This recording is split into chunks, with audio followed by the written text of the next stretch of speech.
Are y'all ready? Are y'all, man, y'all not ready? Y'all not ready? Y'all not ready? Chat, let me hear y'all bark. Where y'all at? Where chat at? Where chat at? If you ready, hit the like button. If you ready, hit the like button. Where y'all at, baby? Where y'all at? Oh, y'all standing? Y'all standing? Y'all standing with me? There we go. These alerts will provide unique insight into the challenges on the field. Nothing like a cameo right in the middle of the scene. That Nick Chubb? Nick Chubb breaking the thing? Tradition here, breaking the guitar in the home of the Rock and Roll Hall of Fame. All right. Salek and Stefanski, the two coaches. He breaks the guitar. Hit that like button, y'all. Hit that like button. At the end of the game. Okay. No doubt. Punch a playoff spot tonight. The Browns still with a win. It's kind of a whiteout. Both of their games remaining and two home. All right, man. The Ravens home games left against Miami and Pittsburgh. Meanwhile, the Browns, one game left after. Here's the kickoff. A week from Sunday in Cincinnati. Jets deferred after winning the toss. Greg Sherline last week's hit. Browns get the ball again to start. Strong, and off we go on this 44-degree night. There's nothing there. In Cleveland. Joe Flacco. All right, let's get this show started, Joe. Let's get the show started, Joe. Thought his career was probably over. Phone wasn't ringing. 3-1 in his last 4 games. He's won his last 3, 10 touchdowns. The only Buccaneers has been a lot of picks, 7 in those 4 games. About how many yards in production he's had. He's got a 3-by-1 on the right side. It's going to be quarters coverage. They're going to rotate somebody over. There's a blitzer. Brown's going to run right into it. He's going to get a nice little cut around and get about 5 yards on first down. Big. It's exactly what you want to do if you're the Browns. There is Amari Cooper coming off a sensational game. Set the all-time Cleveland Browns record. That's saying something with this franchise. 265 receiving yards at Houston. Hurt his heel on his out. They go no huddle on 2nd and 5. Flacco is terrific on got it. Throw. Elijah Moore, easy. 44-yard line. There's a flag on the play. What's the flag? Elijah Moore making the catch. Referee is Alex Kent. It's going to go against Cleveland to the displeasure of this 260. Hold him. Offense number 8. 10-yard penalty. All right. Well, the reason he got such separation on DJ Reed is at the top of his route, he extends his arms, and there's a little. We are here. We ready, Q, says Fred. Appreciate the super chat. Appreciate you, Fred. I guess it's a little push off. He had returned. And, from that angle, it's really hard to see, but the fact the hands got up, touch, make contact, that's why they made the call. All right, the Browns are in 1st and 15 now, or 2nd and 15 now. Little screen there, and it wasn't going anywhere anyway. All right, 3rd and 15. Drops it there, so incomplete. Welcome to the final prime vision of the TNF season. We have the normal features like defensive alert and prime targets, but we also have the white orb on Myles Garrett tonight. He lines up in a wide 9 off the tackle's body to try and get a better pass rush. Another feature tonight, we'll have a green dot on C.J. Mosley for the Jets and Sione Takitaki, both middle linebackers for the Jets and the Browns respectively.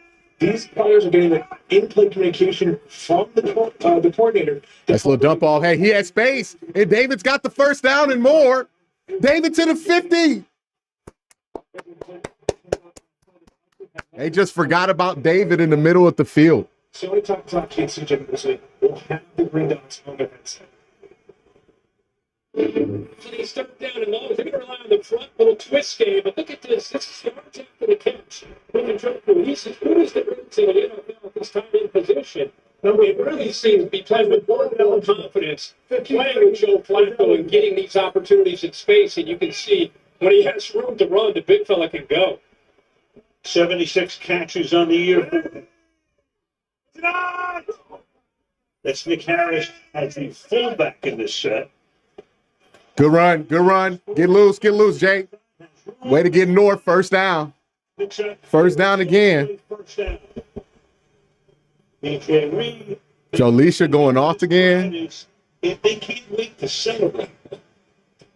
No doubt about it. And I think this run game gets this crowd excited. This is an old school football town. And as much as they're enjoying watching Joe Flacco, they know if they're going to make a run and they do get into the postseason, they need balance and they need to be able to run the ball. All right, good drive so far. Way to get out that 3rd and 15, finding David. You think Cleveland? What do you Got think? David Bell in motion.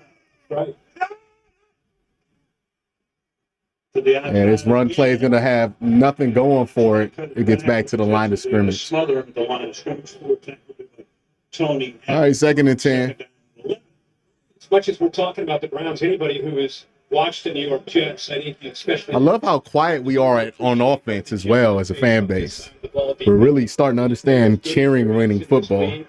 And they have been handed a pretty tough set of circumstances this year. And every week they're out here playing hard. Every week they're not pointing fingers. They're playing with a lot of pride. How does it feel to not be looking at mock drafts? I ain't worried about mock drafts for such a long time.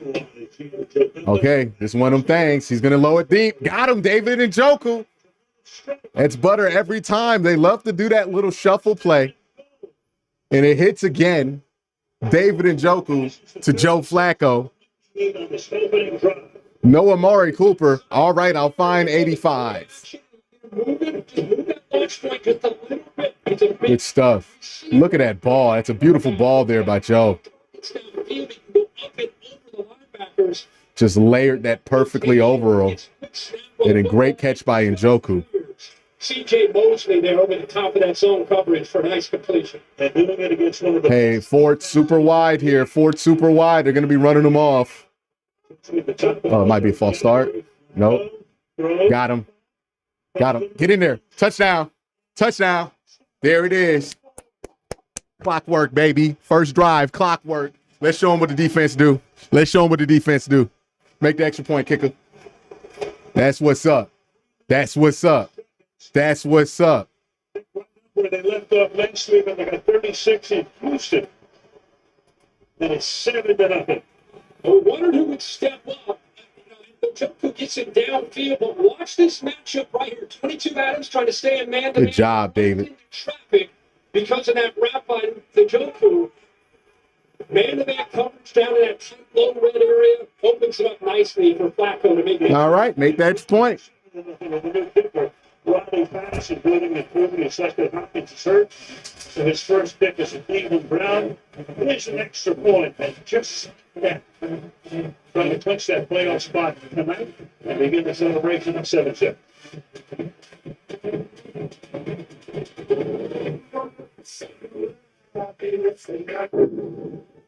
And I remember when you and I were All right, so you went out there, first drive, scored, big deal, real big deal. Soul Train says it was refreshing to convert on a 3rd and long. They just forgot about David Njoku on that one in the middle of the field. Great job seeing it. But you convert right there where you had to. And then you go down the field, you score, you get one of those drives I talk about you needing, right? The defense is going to be good enough to get you short fields the majority of the game. If you're the offense, you really just need to put together 2 or 3 drives from the 20. If you can do that a game, you're probably going to win any game that you play in. So not only do you do that, but now you're in a position to where if you take New York's best punch, right? And we always know when you're running a backup quarterback, when you're running a guy like Trevor Siemian, their best punch on offense is going to be that first drive. That's going to be their best stuff. They're going to hit you with it on their first drive. If you shut that stuff down, you are on the path to victory, right? But this is a big drive here for this defense to come out here swinging. This is where we're going to need the crowd to get really loud, get on their feet, start screaming, get these guys disoriented. Because if you get them on this first drive where they're coming in with their script and you take them out of rhythm and you take them out of balance, then all of a sudden the chaos starts to become a benefit for you, right? All of a sudden the crowd's louder. All of a sudden it's colder. All of a sudden you start to get that lemon booty because you realize that this is a big game for this team and it's a big game on national TV and that a lot of people might be watching this. You get this stop here, you take them out their comfort zone, the environment can take over, the defense can take over, the offense can take over, all of those things, and you can kind of make them a victim of that, but you got to get this stop here. You got to not let them get comfortable on this first drive. This first drive is so important. It dictates the pace of what's going to happen for the rest of the game. So So it's pivotal that this defense come out here and show them what they're up against right now instead of giving them any kind of false hope that they can run with these Bulls.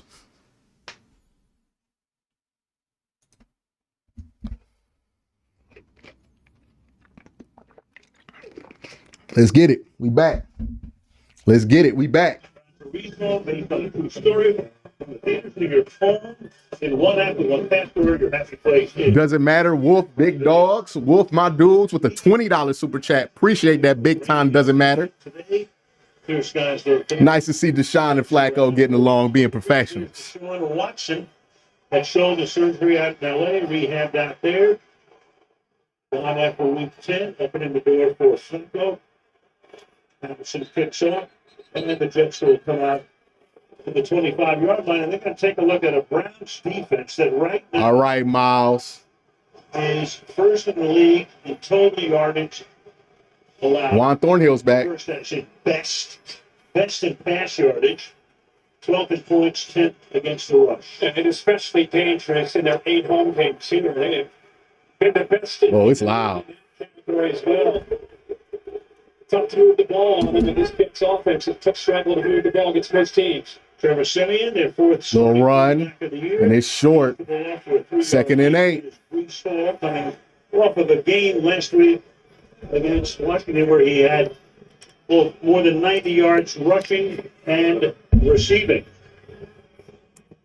If the Jets are going to hang in this game and move the ball, it's 2 guys are going to have to make plays and win some one-on-one battles with much man-to-man. They'll see the 17, Garrett Wilson. There it is. Outside, and you talked about.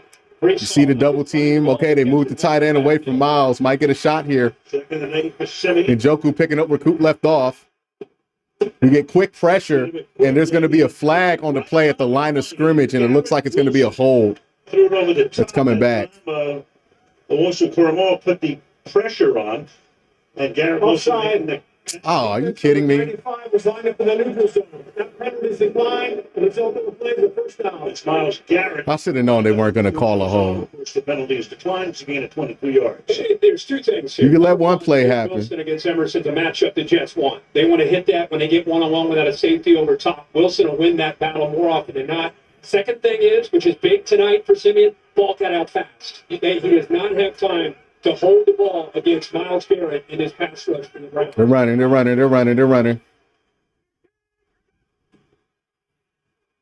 On the ground, looking to get Ah, Cleveland territory, and he does with a lot more. A good run. can't let them get comfortable, man. Push them back. Reese Hall down after he picks up 25 yards. This is a really nice job of running. We just talked about Brees Hall and what he can do. Watch the block by Laken Tomlinson. He works the double team, then climbs up to the linebacker. Really good job there. And with a back like Brees Hall, and I think the league is still. Boy, learning Garrett about Wilson the did a play. great job blocking on Martin Emerson. Garrett goes out wide, which allows him to get underneath him. He is very sudden for a big back at 220 pounds. 2 carries for 27 already. A little toss. We got it. Cuts it back, finds a little bit of an opening, and takes the ball down the 20-yard line. I'll tell you what, you look. You've heard Alan Kirk talk about Brees Hall being the reason why the Jets could possibly win this game. It's because of his breakaway speed. To find out more about how the Jets can utilize speed and how valuable it is, scan the QR code on the bottom left corner of your screen to see a virtual breakdown of exactly what Brees Hall can do when he's given open space. All right, Brees Hall off the field. Accelerate and break through those arm tackles. He gets arrested. Honda is in there as the running back. They give it to him. There you go. Good job. Another TFL for Miles. Great career, 7th year. He's the number 1 pick overall back in 2007. That's his 17th tackle for loss on the season. For their ability to rush the quarterback, I always what stands out to the elite ones like Myles Garrett is what they do against the run on the early downs. You know, this is a mismatch against Becton. He's going to win this battle all night. And that time he just is able to separate, keeps his eyes in the backfield, and uses leverage and power to get off that block. 3rd down, 5 now. They go empty. They go 5 wide. Falls back in the game. They're going to bring him a little bit inside. Ah, he's got it. Tackle him. Inside the 10. To the end zone he goes. Well, exactly what you didn't want to happen. To lead the way. You didn't want to let New York get comfortable, right? You wanted to make sure that you put the pressure on them early. Now you're going to have to work a little bit harder to make that happen. 21 yards and a touchdown. Unbelievable. And another man-to-man beater. This time we saw it with the Browns when they scored, and this time we see it. Look at the offensive line. This is a tough thing to do against that group. But we talked about Brees Hall, what he can do out of the backfield. But we've seen it plenty of times this year where the Browns give up a first drive touchdown and then shut them out for the rest of the game. So Nathaniel Hackett and this we'll see what happens. 53 scrimmage. Do the same thing against San Francisco, same thing against Tennessee. For the extra point, that's good. Let's go out there, play some offense. So, with a little bit less than 7 minutes. Totally. We're in Cleveland. Go figure, the two really. Introduce a little Arcany, upset the established order, and everything becomes chaos. The Joker. My man son a Joker quote. All right, thank you, It's Austin. Appreciate that. Appreciate that. Yeah, defense. They had one of those drives. I think they started with the big play they gave up to Garrett Wilson. Got an offsides on it too. I would like a little bit more pressure, but it's not like New York's putting you in a position to get a ton of pressure. So just gotta catch up to the tempo of the game a little bit. They ran on you a little bit. Brees Hall got loose on you a little bit. We know the big concern with the Jets is Brees Hall and Garrett Wilson. You can't let those two get comfortable. So you're gonna have to do a lot in these next few drives. You're this defense to make sure that doesn't stick, that's not a trend, that this is just one drive, because you don't want to let 17 get comfortable. You definitely don't want to let 20 get comfortable on that Jets team. So, get back to that sideline, regroup, figure out what went wrong. Hopefully the offense can put up some points here. Even if they don't, got to come back out and set the tone again, because they let them set the tone on you a little bit.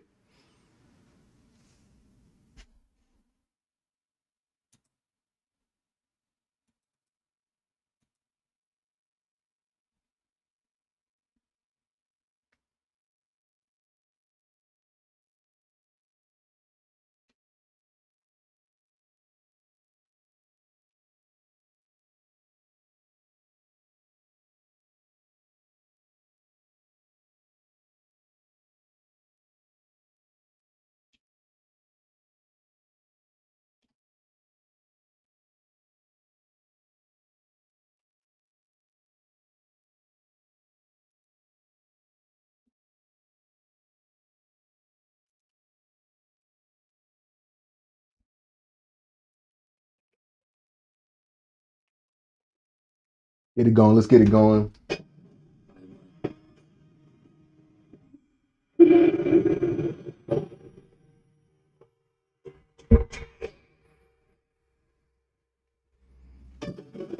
Tickets to Super Bowl 58? Scan the QR code or go to NFL.com/enter for a chance to win. You're watching Thursday Night Football on Prime.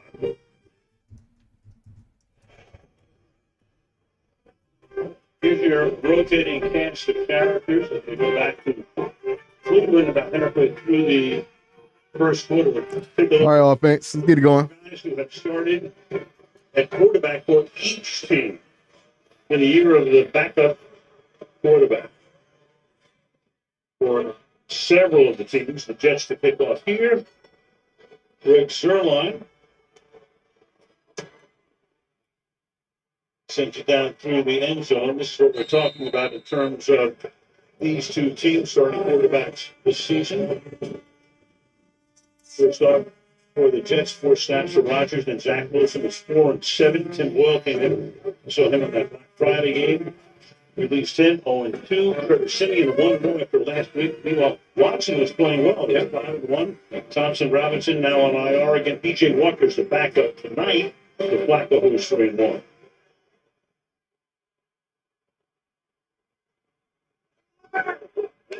All right, offense. Back into the backfield. You got a gap. You got a gap. You got a gap.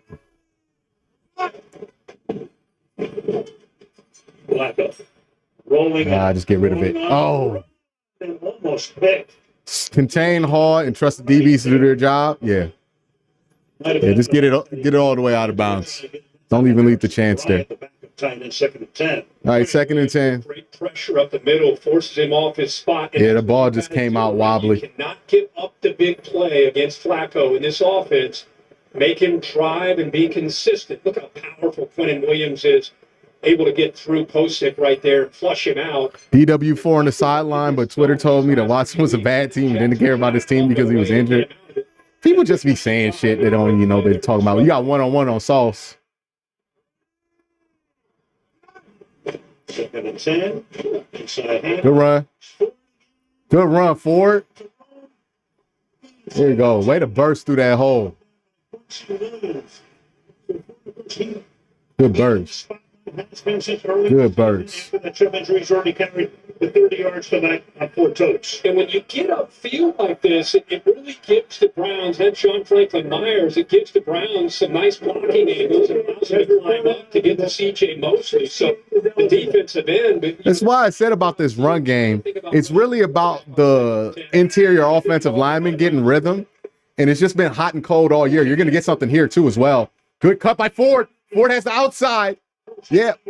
I've been saying this for a while about the run game. I don't think it's really about the running backs. The running backs have been fine. Jerome Ford has been fine as a back. It's been about the rhythm of these offensive linemen in the interior. Just haven't been consistent all year, no matter who's out there.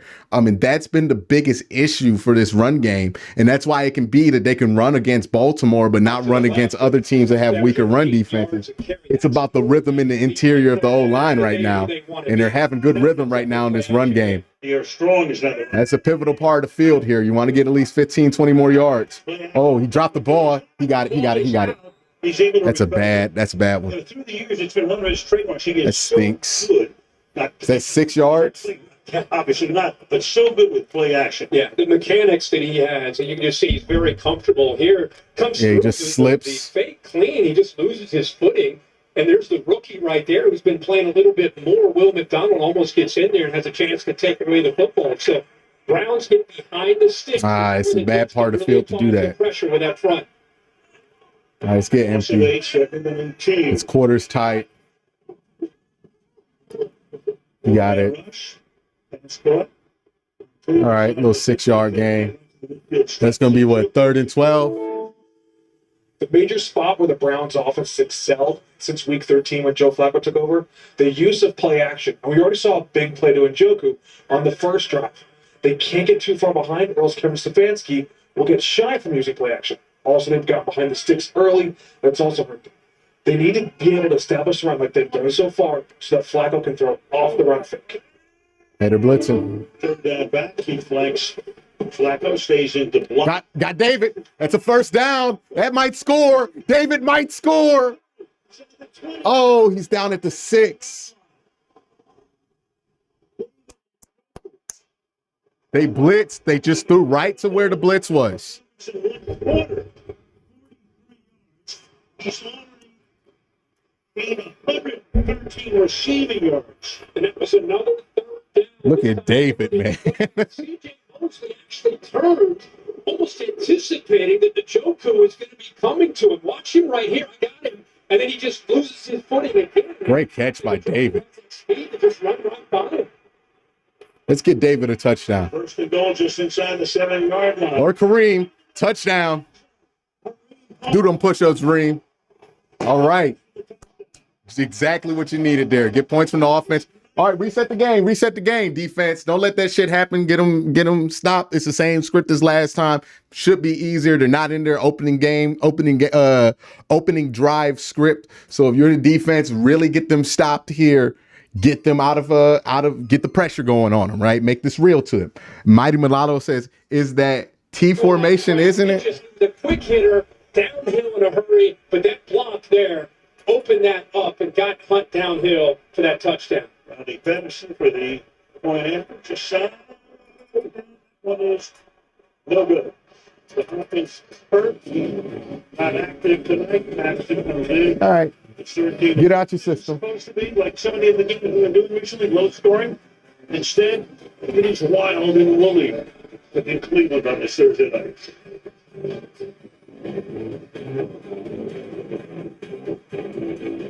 Right now, get a free footlong. Mr. Slendy says Coop gets 265, and Njoku said I took that personally. Where what's Njoku at? Like 114 already? Jeez.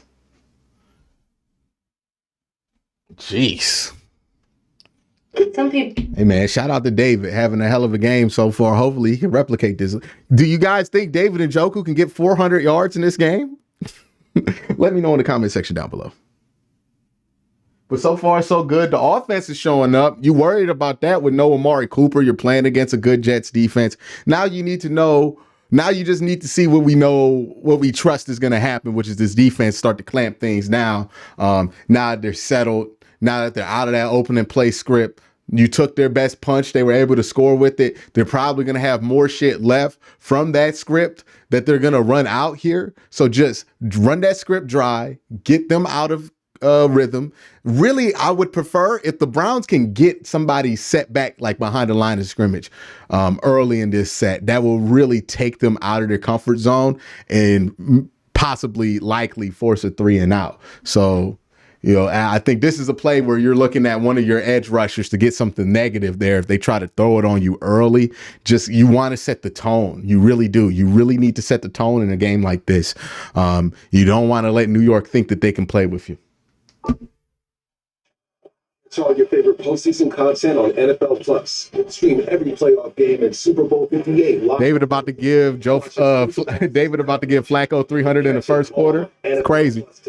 Plan starting at $6.99 a month. And soon to Prime. Role play. He wants one for contract loans across several companies. Yeah, I have to go to work now. Rated R. Find your happy place. Only on Prime.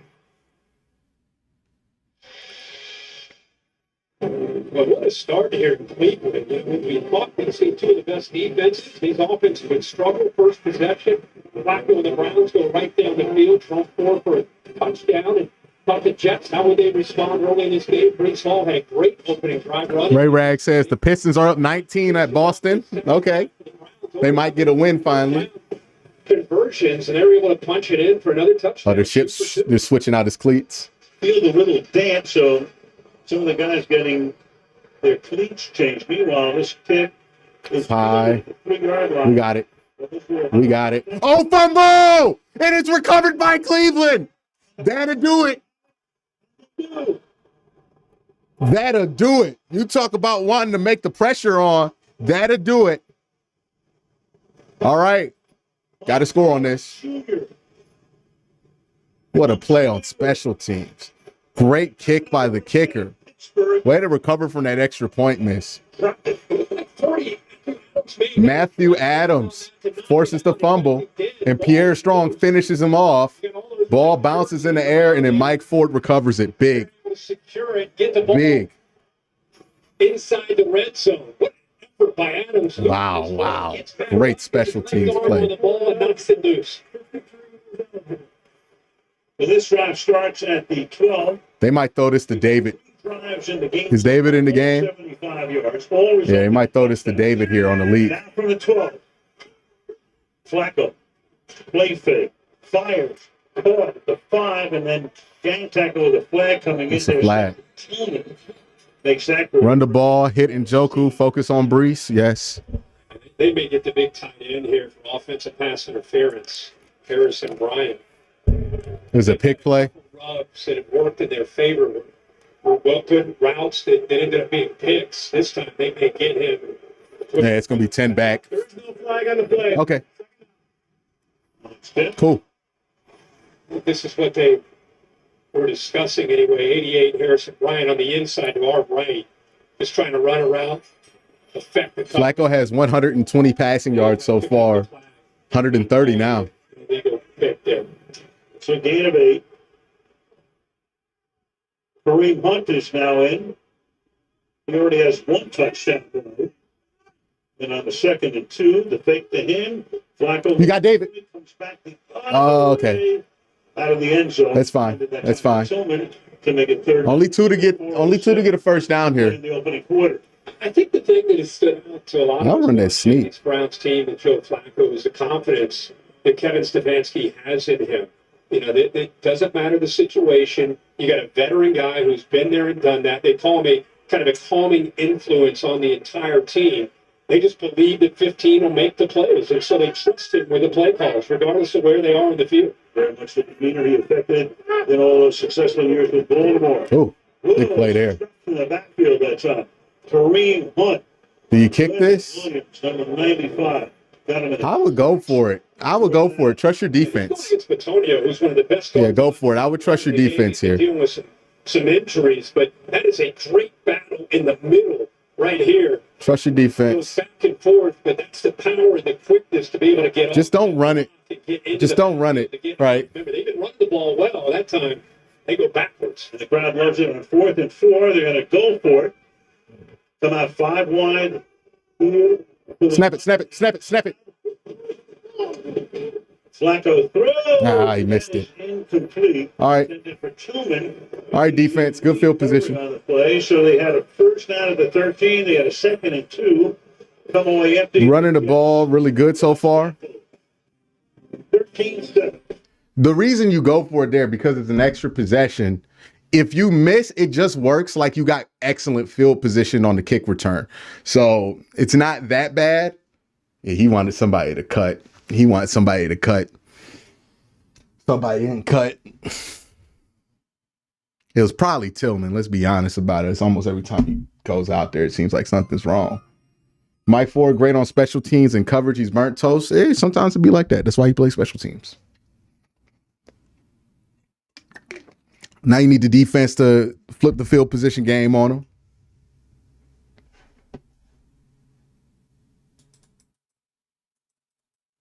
Yeah, I think there's a combination. Somebody didn't cut and he wanted to get that ball out earlier than he had to. But he couldn't get that ball out early because somebody didn't make a move.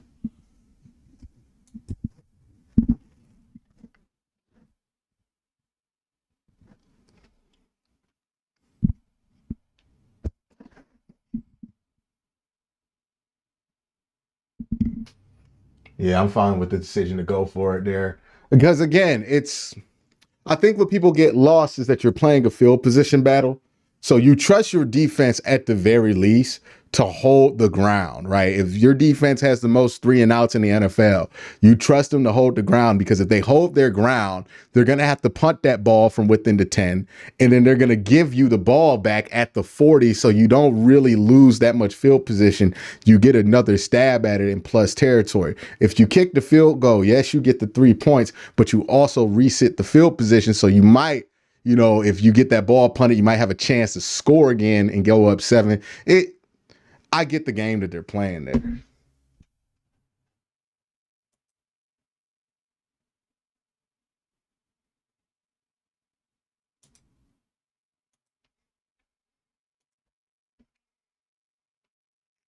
Again, if your defense wasn't the Browns defense, I would maybe question it, but the Browns defense is the Browns defense. Browns work in the T formation, run 1 pass. Remember, we have Amari Cooper down, so others got to step up. Here's the rookie Cedric Tillman with a chance down in the red area. He's got inside leverage. He's just got to finish that route. This is part of Joe Flacco and these receivers still growing together. We've been around for 5 weeks, and you can see how frustrated the veteran quarterback is. Not afraid to stay his Miles on Beckton. But a big stop by the Jets. For sure, they had a 4th and 4, and they went for it. Shit. Now they started this drive. Nice run here. There you go. Powering his way. There you go. Keep him on this set. Keep him on this set. To set up a 2nd down and short. Running down to about 3 minutes to go in the opening quarter. The Jets having the ball for the 2nd time, their first drive, 75-yard 6 plays. Jim Schwartz, the defensive coordinator from the Browns, has brought a lot of energy to this defense. And one of the things he prides his defense on is running to the football. What they're seeing here early is the importance of the backside hustling, because Brees Hall's liable to take that football anywhere with the vision and instincts that he has as a runner. Oh, Miles is there. Oh, he steps away from him. Damn. Picks up the first down, gets to the 19-yard line. Got away from Myles Garrett. For Myles Garrett, that was a clean look at it. Throughout his career, doesn't have a sack in 5 weeks, and that has a lot to do with all these quarterbacks and getting rid of the ball in 2.2 seconds. Having a tight end, Conklin tried to chip him, but he's just too quick. He goes right around him with the speed. But I tell you, it was impressive. It's Trevor Siemian feeling that and sensing that and realizing he had enough yards up the middle to get that first down. And so he got out of harm's way. Picked off. That's why you don't mind it. Oh, he's going to score. He's going to score. He's going to score. He's going to score. That's why you always let him play on a short field. There you go. Ronnie Hickman, pick 6, baby.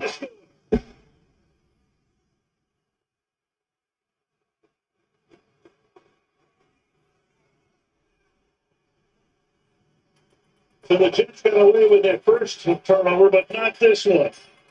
And it's 19-7.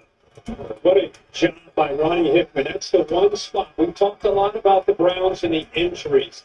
But talking to Jim Schwartz this week, he said, well, I've lost some leaders, Grant Delpit, Rodney McLeod, in that back end, and it really affected us. We had Juan Thornhill that's back tonight. He's missed 3 games himself. And Ronnie Hickman's had to... Tillman's made multiple mistakes in the last 3 games. He's got to get it together if he wants to take... I mean, he's a rookie. Like, it's just... He's making small mistakes. We'll see if he figures it the fuck out. Because part of this might be he's running the wrong route, and part of it might be he's not making the right read. And for a rookie, like, that's tough. This game is a damn roller coaster, man. Is it?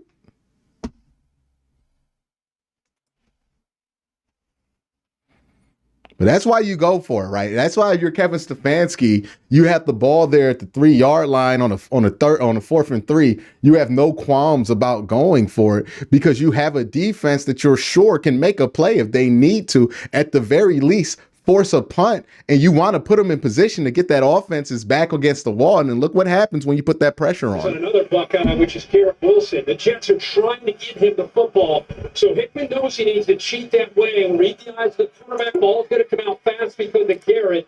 So really good job of just using his instincts in a field. And the thing that really impresses me is when that ball is intercepted, the effort to take it to the end zone, but how about the Browns defense sits in an opportunity to put that into the end zone, picking up some... All right, let's kill him. To lead him to that goal line. Well, here we go again from the 5-yard line. This is a change run back, Ben. All right, stop him here. The earlier penalty to the 39-yard line. He goes. Now the Jets will take over at that spot. You always like to see how a quarterback will respond to a mistake like that, especially... All right, now this is time for Miles to get involved. You're up by multiple scores. Now they're going to start to feel the pressure to start to have to throw the ball a little bit, which means they're going to want to have things develop downfield, which means they're going to have to hold on to this football in order to move it. They're going to try to get something here on first down. But, boy, if you stop that, you start putting them in, that's got to be a false start. 38, and that's blown dead running from the get-go. It's got to be a false start, right? Who's first? Each side puts points to the other.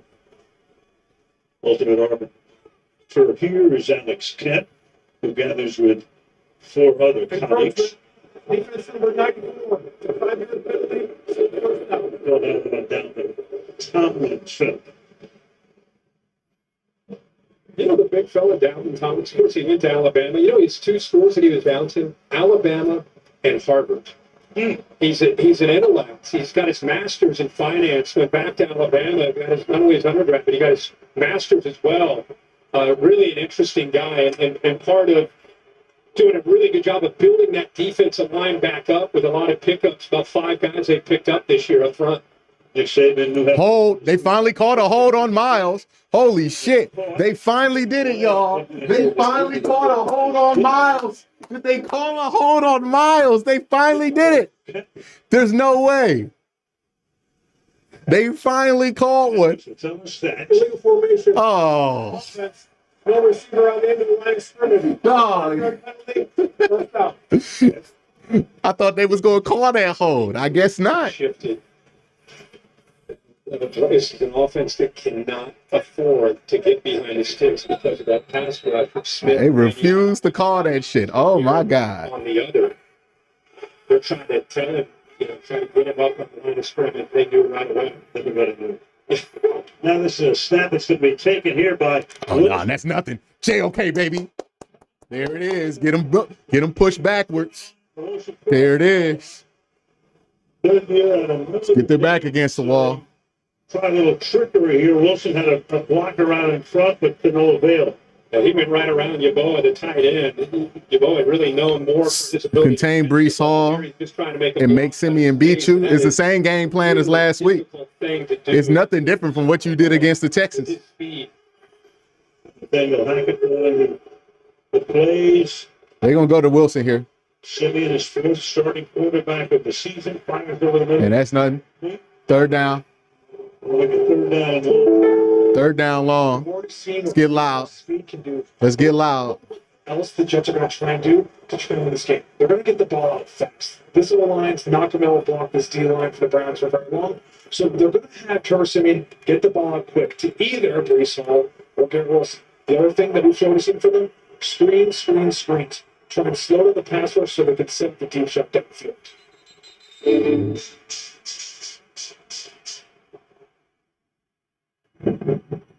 The flag. In the huddle. Offense. Hey, get that chaos. Get that chaos. There it is. There it is. 3rd and 15. No, 16. My bad. The injuries, just hard to have that continuity, especially when the quarterbacks, different rhythm, different cadence, the operation of the whole thing. After the first play of the season, it's just been a disaster. After Aaron Rodgers went down. Yeah. Rodgers don't make it random. There it is. It's getting loud in there. Hey, I like it. I like it. There ain't no way they're going to try to hold this one. Brown already going crazy. Thrown underneath, caught by Hall. Nah, that's tackle. That's tackle. That's tackle. That's tackle. Gets up to the 43-yard line before he's taken down. That's tackle. All right, punt it. Let's go. We got the momentum now. We got the momentum. Let's get a nice squeezer. Let's get a squeezer. A nice, long, squeeze it out drive. Let's go. The quarter for Njoku. 4 catches for 113 for Cleveland. Meanwhile, Ball. Hey, the more points you put up, the bigger the point differential you get. If you're Cleveland, the more and more you take Brees Hall out the game. So your best defense for Brees Hall is the offense. I'm sorry for doubting in this team during the moment of weakness and hardship of my life. I have repented and am now drinking the flavor aid. I appreciate that, Akalon. I hope everything's going okay for you. Nah, that's it. No. Touchback. Touchback. Woo! Touchback. That's touchback. The Browns take it to 1. They'll take it to the 20. It's the end of the first quarter. It's 20-7 Browns on Thursday Night Football. Also, I remember talking about off-brand drinks on Q and Code. Made me think about Fago growing up. Was you a juggalo? As easy as plain air's getting out of hand. Kentucky Double Right 200, Imitation Crab, Zebra 60. That's exactly the same as near left turbo tortilla chip flippy floppy extra spicy salsa sweet. Got to keep playing. Got to keep playing. Got to keep putting pressure on them. The best defense against this team right now is points. If you put points up, no more Brees Hall. If they can't go to Brees Hall, they're going to have to hold that ball and hope Garrett Wilson gets open. And if you want to have Myles Garrett get a sack avalanche, that's exactly how you put it together. You put up a lot of points. You force them to play from behind. You force them to try to throw the ball deep. You force them into things that they don't want to do. Right now, the Browns are really close into getting these guys completely out their game plan. They've already done enough to make them uncomfortable. If you get more points here, they're out of their game plan. They're playing your game for the rest of the game. And we know that we feel like the Browns are the better football team. So if they have to play our game, we know we can beat them if they have to play that game.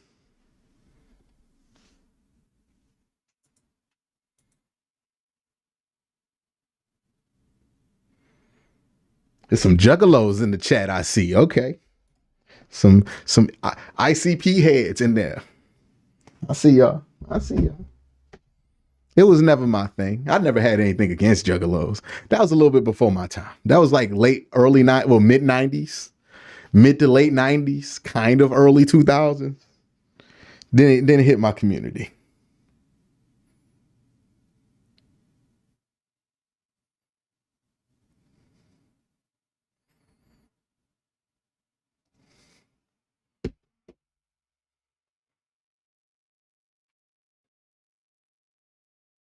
Let's go ahead. Let's go ahead now. A nice field goal drive by the offense here would be really nice, really important here, right? Because right now you're up 13. If you go up 16, that's 3 scores. Well, technically 2, but 3. They would have to put the ball in the end zone 4 times.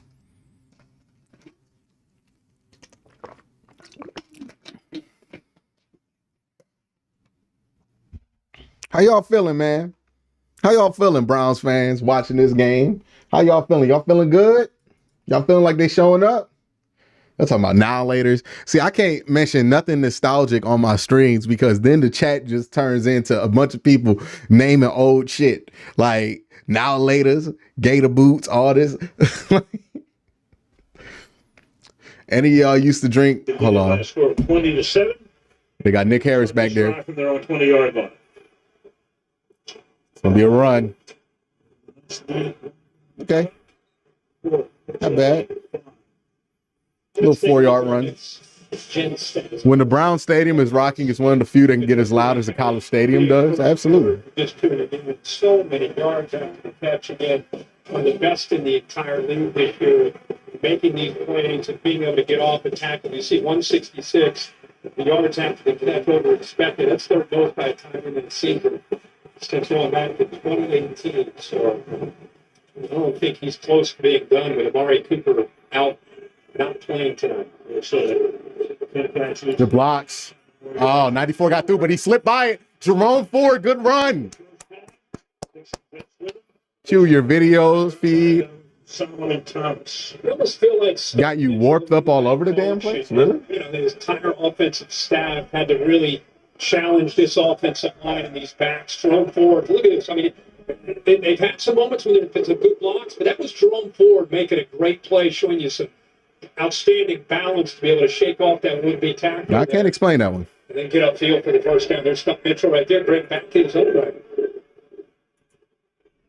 There's Storm is not running back here. Solomon Thomas was the one that missed the tackle on the last run. Officials get together. The call is against. That running game, you know, they're making a lot of yardage to the outside. Of course, on the inside. Yeah, I don't know why it's doing it. 7-yard trio, you got Antonio and Posick and Teller, and that's about as good as it gets in the NFL. And I think with Jeff Albrecht, that's his biggest fear coming into the night. You know, with Quentin Jefferson down, Al Woods, they lost to an Achilles week 6. They just don't have depth in the interior. 1st and 5. Dump it off to Njoku. And Njoku, another big play. Oh, he fumbled. Loses the ball at the 40-yard line. Scramble for it at the 40. The Jets think they have it. They do. Yeah, Damn. CJ Mosley knocked that ball out. I think he's tired of seeing 85 run all over the field. The leader from the Jets defense catches up to him and brings the hammer with him. Ball gets a little bit loose. Watch right there. And that is CJ Mosley. Just has had about enough of seeing 85 out in the open. If you were born in 97 or after, we don't grant you the right of 90, baby. Eventually getting on top. I don't really see a need to gatekeep it, but okay. Yeah, he just fumbled. He's chasing it. He eventually got it. Yeah, he did. Yeah, he did. 57 hits it. Meanwhile, that was 19 more yards before the fumble. So 130 Kevin's decision worked out perfectly. in a quarter and less than 2 minutes. So the Jets get a break. Can they make it pay off? Isaiah. Ball to the outside. There you go. Good tackle, Taki. Down after being couple. Sunni Taki making the stop there. The 2nd and 8. When we talked in the break after their first drive, it was, we said in the open that for them to score. Garrett Wilson's going to have to win one-on-one, and Breece Hall's going to have to make. Damn straight, feeling good. The offense looks good again. We already know about the defense. We're going to mess around and do this thing. Absolutely. Find those one-on-one chances. All right, one high safety.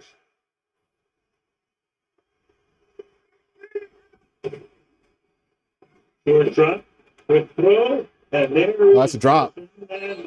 Drop. Never had the first place. So we 3rd down and 8. Good coverage. Hey, way to fight through that. I think that was Hickman that fought through it right there. Thanks for all the Browns coverage. You are my go-to for the Browns and related info. Thank you for all the hard work, Big Q. Appreciate you, Max. With Garrett Wilson, he's got great ability to elevate. Yeah, that was never a catch. Great job, Martin. And it has the ball skills to be able to make that catch normative. It That was a great job by Martin Emerson. Yep. Third down and 8.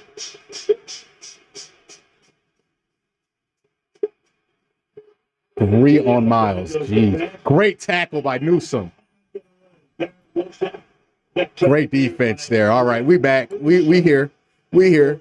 I'm at the games, Quincy. It's nuts here. Absolutely. Absolutely. We back defense. We back. We back. We gave them the one little drive, but we back now. On the slot is really taking over. Great job. Great tackle by Greg Newsome. Last year permanently, and this year it's starting to really become one of the top slot corners, I think, in the league. Of course, run games get it together when I decide to bench Ford in my fantasy championship. Oh, that's going out of bounds. It's a shank. Yep.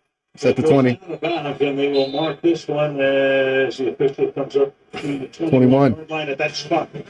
11:47 to go in the opening half in Cleveland. Hey, all that's just more room for Joe Flacco and David Njoku to work with right there. Appreciate the super chat, Ray Rags. Appreciate everybody who came in and super chatting is living it up, having a good ass time right now. My man Tyler Chids with another super chat says Browns fan since 1985. This is my favorite season. I mean, how could it not be one of the biggest, most fun seasons you've ever seen? I mean, this is not just the Browns playing winning football, but they're playing winning football with one, great defense. Football is always much better to watch when you're playing with great defense. And then two, with just a improbable story behind it. When you look at all the quarterbacks that have gone down, all the reasons the Browns have to give up on the season this year, and then you jump back on it, you get Joe Flacco, you get him back on this ride, and next thing you know, Joe Flacco's looking like it's 2013 again, and it's just beautiful, right? It's just beautiful what we've been able to see, and it's something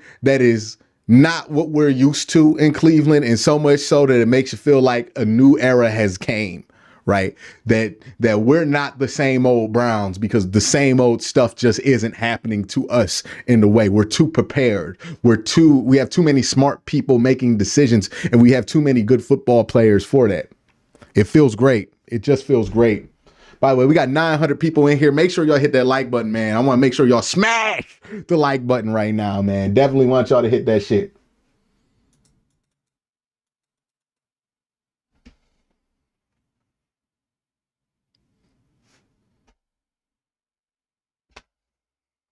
You plead guilty to speeding and damage to city property. Recommending community service. I thought I was getting like some Martha Stewart kind of treatment. I'm your new head coach. It's a movie? I forgot Snoop Dogg acts. Does Snoop Dogg act? You know what I mean? Like, he be in movies and shit, but he don't be acting. And why they got Mike Epps playing Ice Cube? That don't make no sense. Joe Flacco, very interesting ride over the last month and a half. Unable to start in preseason with the Jets. He was a backup there. Spent the first 3 months of the season at home with 5 kids. November 20th, signed the Browns practice squad. 3-1 total passing yards in the NFL over the last 4 weeks period. And he was, as you look at his dad right there, Steve Flacco, we talked about the fact that he was throwing to Steve and his brother, and he's just keeping in shape. He says the gym has become a major part of his routine, so he was in shape when the call came. Underneath. There you go. There you go. Hey, way to be smart there. Way to be smart. Tackled there by Sauce Gardner, normally a guy they avoid, and a guy who has to keep his mind in the game because nobody throws his way. Yeah, that's right. I think this is one of the great stories this year, Joe Flacco. You talk about all right, Joe. Story. He's hanging out with the kids, running his Uber, running the kids around and doing whatever you do as a dad. And then he gets the call. He said he was anxious. All right, 2x2, stack. He thought he might get a call. And then he gets that call, and boy, is he taking advantage of it. This offense. Get down. More again. All right. Let's go to Caleb. One stick, throw to David. Brother Tom, who's sitting One stick, throw it to right David. in front of their dad, Steve. They were going out to this turf field a couple miles from their home in New Jersey. Run stick, throw it to David. For an hour to toss the ball around. Steve was telling us, yeah, he would run 5 to 10 partial routes as his boys threw him the ball. He said when the ball's coming 60 yards at you with Joe Flacco's arm, yeah, it hurts. He had to start wearing gloves to catch him. His hands were getting torn up. Yeah, still. 3rd down and 3 now. Got it. Throwing. Oh, Elijah Moore caught it. Wow. That was almost an interception. Got lucky there. Sometimes it's better to be lucky than good. Himself in position. Jeff Ulbrich, one of the things he told us Wow. this week is we know Joe Flacco, because he's around this last year, he's going to put it in coverage. He trusts his arm, trusts his receivers. That's one that they. Hey, good job by Elijah Moore breaking that up, actually. He got in the hands there and then had to focus to make the play. That's just a great play by 8. He's not able to finish on the play and get more credit for working back to Great job there, Elijah. Great job. One more 3 times in a row. We are strong as the back now from the 48. Hey, good fake. Got him, got him, got him, got him, got him. Good ball. There it is. Bam. Once he wasn't tackled, so he'll go to the end zone. And the officials will mark the ball at the 20-yard line. So Aikens, the number 3. Great fake by Joe Flacco. Look what he does with his arm here. If they show you the replay, look what he does with his arm here. Look, he fakes it, switches hands, and then hides the ball while he turns. Great job. And then it's right there. It's so open. You can see one of the linebackers, literally their jaw hits the ground because they're like, oh, shit, he still's got it. He still got the ball. 202 is the record by a tight end. You got it. You got it. Strong. Way to stay upfield. All right. All right, let's get David going here. Michael White says, do you think we should bench the starters in the final game if we win tonight? Well, if the Ravens lose to the Miami Dolphins, you got to play that game because you got a chance of winning first place. You know, you think back to when Carson Wentz got hurt in 17 and Nick Foles took over. And the next thing you know, of course, Foles had a postseason of all time as Flacco did in 2012 when he was with Baltimore. But a little bit of the same. Yeah, you could now. We've got a lot of work to do, but it's fun to start to dream about that and think about that. Hey, Q, I'm in my early 60s. I feel very confident in this team. Hold on. Good throw. All right. I feel very confident in this team to dub the perfect way to end the regular season at a home game. Happy New Year's. Appreciate all you do to keep us informed. Appreciate you, Mac Dog. Again, I'm just so happy to be in a position to be your source for Browns information and be hopefully entertaining in these videos that I get to drop as well as informative. Thank you for that super chat, Mac. Jess says, Quincy Carrier, best Browns coverage in the biz. Appreciate you, Jess. Appreciate you. All right. Little push. And he got like 3 yards on the push. Whoa. They're pushing around right there after the play. A little extracurricular. Browns is getting whatever they want right now in offense. 6'6", 240 pounds. And I think the mobility is the thing that a lot of people are probably taken back on how good he's looked. You mentioned how he has a personal trainer. It's just part of his lifestyle. He's always working out. He's not a guy that has to get into shape. He just stays in shape. So, but I still just adjusting to new players, new teammates, new scheme, and just to be in command the way he is impressive. First and goal. Throw lane, and that pass is incomplete intended for Elijah. All right. So Let's get into an empty set. 17.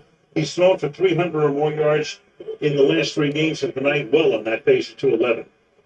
You can just tell that he continues to settle in and get more and more comfortable. I thought last week against Houston was, in his 4 games, the first time that it just seemed like, okay, the light is flipped. The switch is flipped for him. And he is making some. Hey, huffing and puffing. Feeling good with the reads. It looks like Nick Harris is in that backfield again, lined up there as a fullback, offset to the left. Second and goal. On the ground. Ah, he got caught. Damn. Stop there by Jermaine Johnson. So the Browns, though, they're doing this against a defense that right now would be third in the league, allowing 295 yards per game. And the Browns tonight have already run up 271 yards. Yeah, I would just. I mean, that's the thing. It's frustrating as this year has been, obviously, for the Jets and their fans. The defense is the thing that makes you get excited about what they can become next year when Aaron Rodgers gets healthy and they build some pieces, add some pieces. Njoku with sauce on him. Back on third and goal. Got him. Touchdown. Elijah Moore. Good job. Good ball. Good ball. Great play call. Good job. That'll get him. All right, let's get him now. Let's get it downhill on defense. Let's get it downhill on defense. Good shit, Elijah. Way to step up. Big money. Big money, E. Moore. Big money.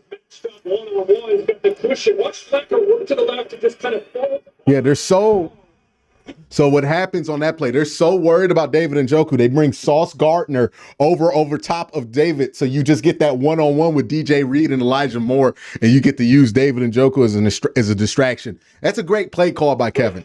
Time by Flacco, nothing he could do. And my man makes the extra point. Cool. Extra point is good. It's odd that Goodwin's not being used so far. Goodwin's not like a regular receiver in the rotation. Goodwin's kind of a special piece, right? No matter who's hurt, who's available, Marquise Goodwin should always be limited to like 6 or 7 plays. So I don't think it's odd at all. I think that's just how they like to use him, and that's kind of how Marquise Goodwin has always been used throughout his career. And enchiladas. Hot dog, your bag. Oh, man. That's a high quality tackle. Let's run that back, JJ. I love tacos very much.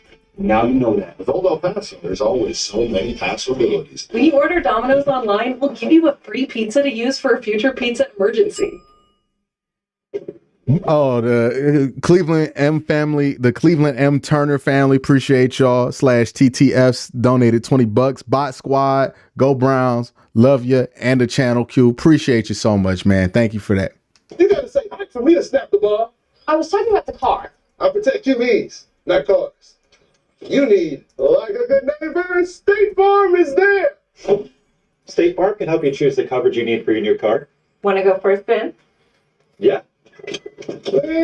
This is the type of football I said they needed to play in order for people to understand that the Browns are for real, right? Winning a game against the Bears by 1 point, that does good for the win-loss record, but that doesn't do much for how people perceive you. A game like this on national TV, you don't have Amari Cooper, and you still come out here and whip some ass, that'll get people thinking. It ain't even the second half yet. The first half is winding down, but live betting on DraftKings Sportsbook is heating up with hundreds of ways to keep the action going all game long. Now you can give it a try with this exclusive offer. Bet on the spread, the money line, the over, the under, the next play, the next score, or even your favorite player to score. All you got to do is download the DraftKings Sportsbook app, enter the promo code, and snag your exclusive offer. The crown is yours.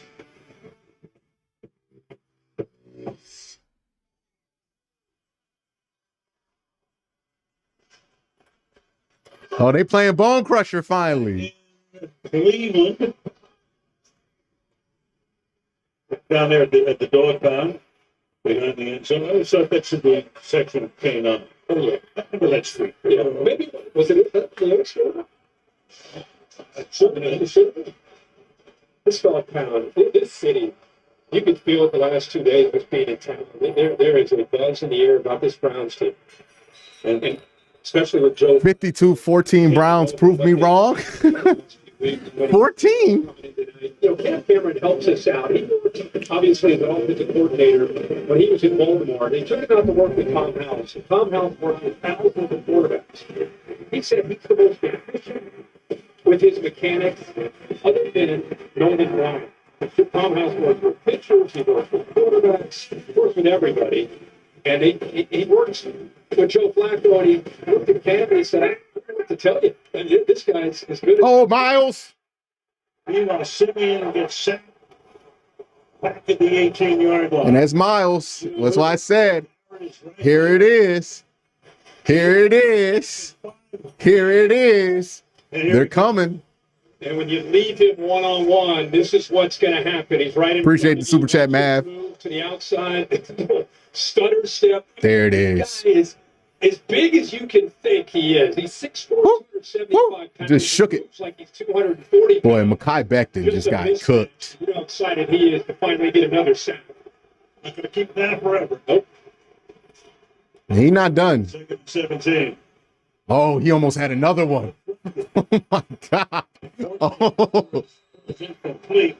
Wilson that time put the pressure on him. Oh my goodness. All right. Hey, get rid of the ball if you're Trevor.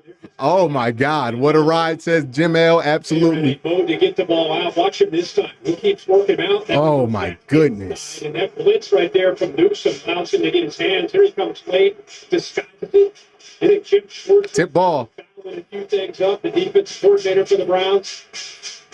Somebody pounding on that trash can. I think the Astros must be in town. I'm sorry, I got it.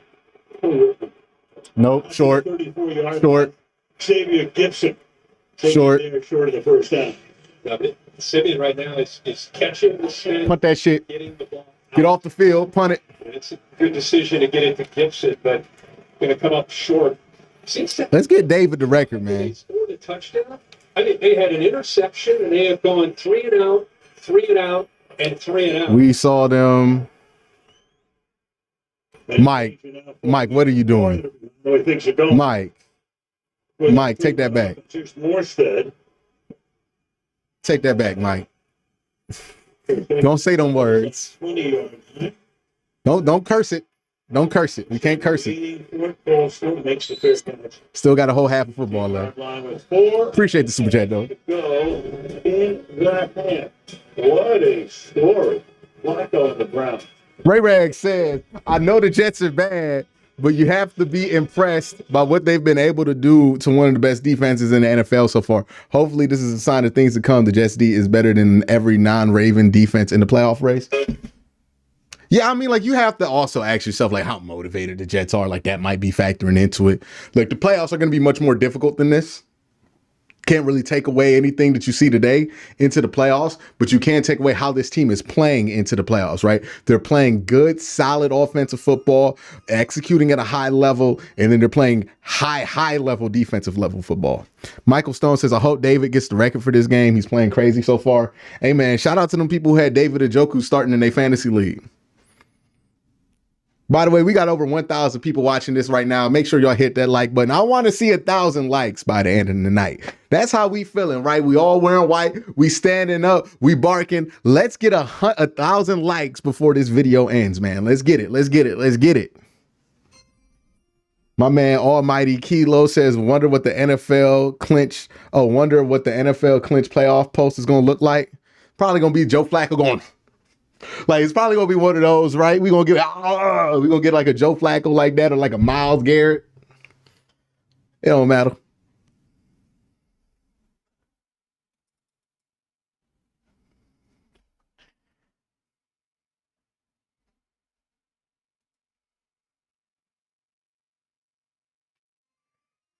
$95 is putting them in a mixer. Yeah, I mean, look, I said this earlier, right? The best defense against the Jets right now would be points, because if you get points, Breece Hall is out the game now. You can't rely on Breece Hall when you're down 20 in the first half. You got to step back and throw. And what happens immediately right after you go up 20 points on this team? They have to step back and give Myles Garrett that extra half a second he needs to get back there. And then boom, Myles Garrett gets his first sack in like 5 weeks. It's real simple. It's real simple. Sly says that's why Myles doesn't get one-on-ones. He don't even get 2-on-1s no more, man. He get 3-on-1s every fucking play. And by my back, included with Prime. That place is Prime Video. On the shores of Lake Erie, Cleveland, Ohio. And cloud cover tonight. The drive. Flacco going to work here.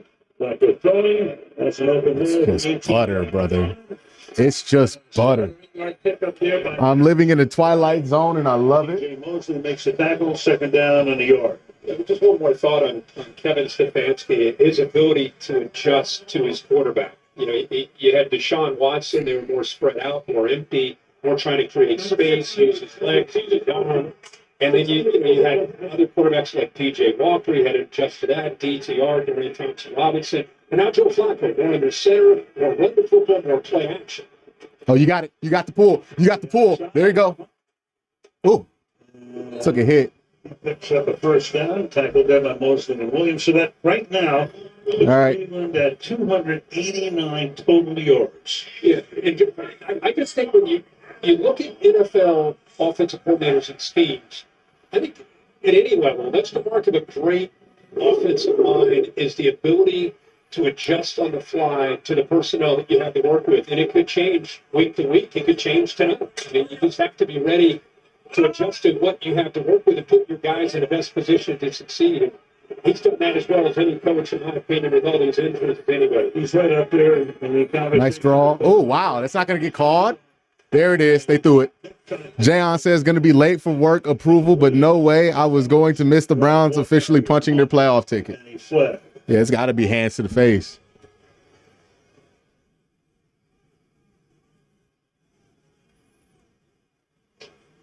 Personal foul, face mask, defense number 95. It's a 15-yard penalty.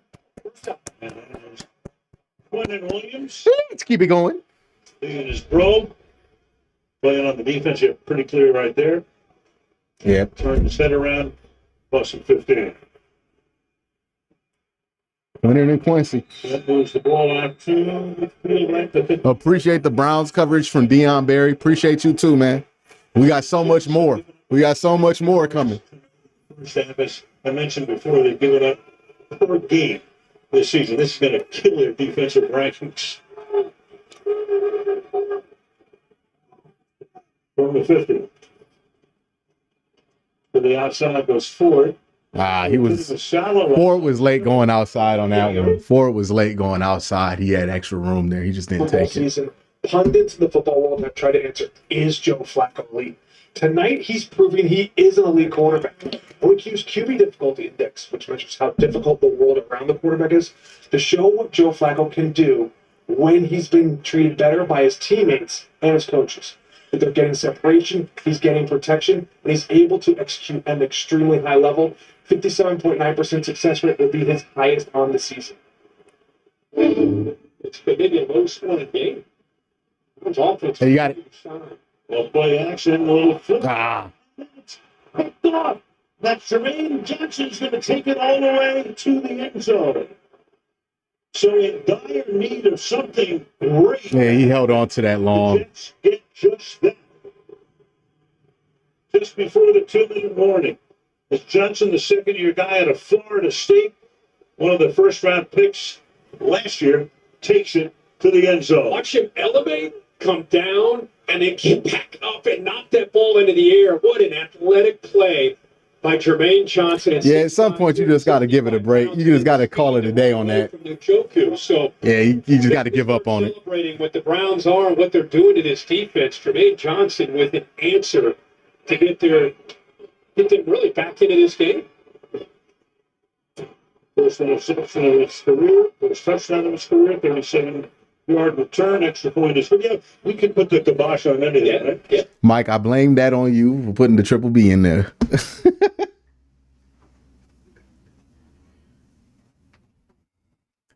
Yeah, that was going to hit too. Yeah, they brag about what he did after his rookie year. Ray Rag says, I made a bet with my dad when they got blown out by Baltimore what the Browns would make the playoffs. This was the sweetest $200 I've ever made in my life. Athletic ability and a very costly mistake. All right, bounce back. The interceptions. We've seen you do it before. Bounce back, Joe. I'll tell you what, we've been doing a bunch of games recently, which figured to be defensive struggles. Here we go again. 41 points in the first half. Is that already taken care of? Of course it has. But that's us. It doesn't matter what game we lose. Yeah. Bring us to town and away we go. We have a track meet. Everybody can relax at this point. They said that's hard. Yeah. I hear you, man. Some maybe not. If you don't have Flacco fever, go hang out with Daryl Ryder. Kick into the end zone. What did Daryl Ryder do at this time? 2 seconds until the 2-minute warning.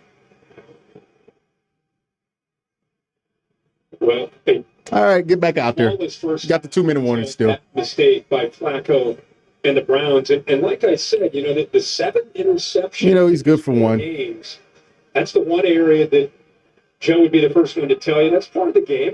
I mean, he's the guy that's going to put the ball into coverage. Joe showed glimpses of what we're seeing tonight.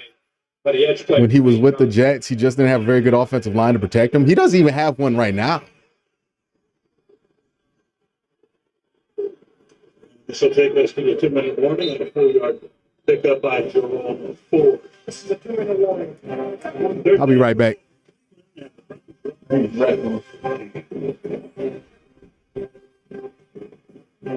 Champions are made in practice. I need you at peak performance Thursday night. This game plan of controlling time possession is going to gas their defense. Yeah. I mean, like, it's already looked gas right now. To be honest, their defense looks pretty gas to me. But let's keep it going. Make sure y'all hit that like button. I'll be back in like a minute or two. I got to use the restroom.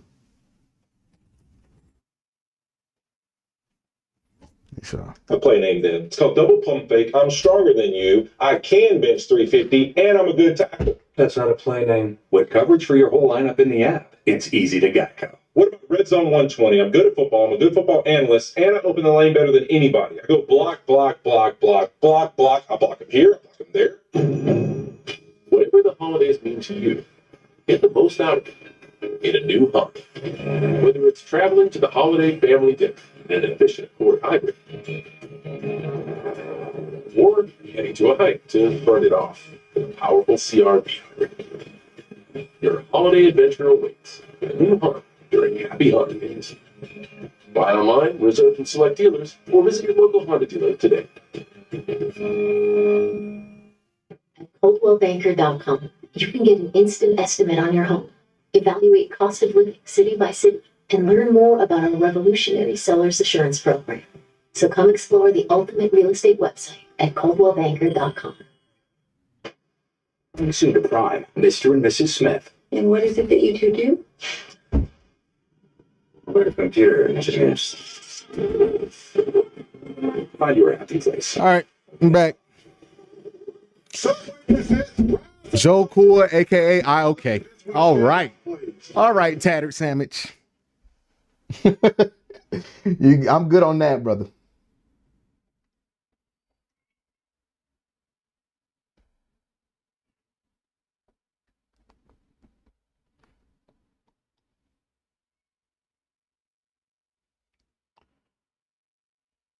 My guy Sly said that was a PJ Walker style pick.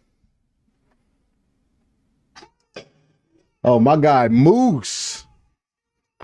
I'm still riding with you. Keep up with the good work. And where's my badge, Q? If you're a member, it should automatically be applied once you sign up. I learned that on the way over here. I did too, 31. But that's on YouTube, not Patreon, Moose. He played for 100 teams. On 2nd down and 7. Got him. Oh, he's loose. There it is. For the last few minutes, there it is. There it is. Is he okay? Makes the tackle. He's not caught 5. He just needs a couple extra seconds. For 61 yards, and he needs a little extra time. He needs some water. What does he need? Is he okay? Timeout for an injured player. By rule, Cleveland has charged their first timeout of the half. Okay, he was going to call a timeout anyways. 46 yards through the air. Some more, with Cooper already down. Njoku's been fantastic in the first quarter. The other tight ends have done well. Oh, he hit his head. His main man's become more now, and he goes down. Yeah, we saw Mosley with another hustle play. Remember, he dislodged the football earlier. This time, we have more down. Injury timeout. He hit his head really hard. Champions are made in practice. I need you at peak. Hopefully he's okay. Why throw the ball? Because you still got 2 minutes left. You're trying to score. You just gave up a touchdown. Yeah, you throw the ball. Some people just like live the question, everything the coach does.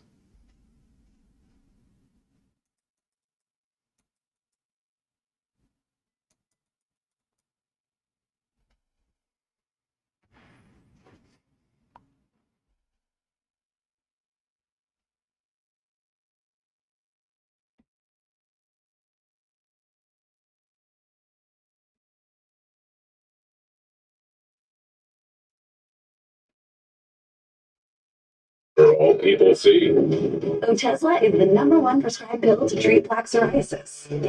It can help you get clearer skin and reduce itching and flaking with no routine blood tests required.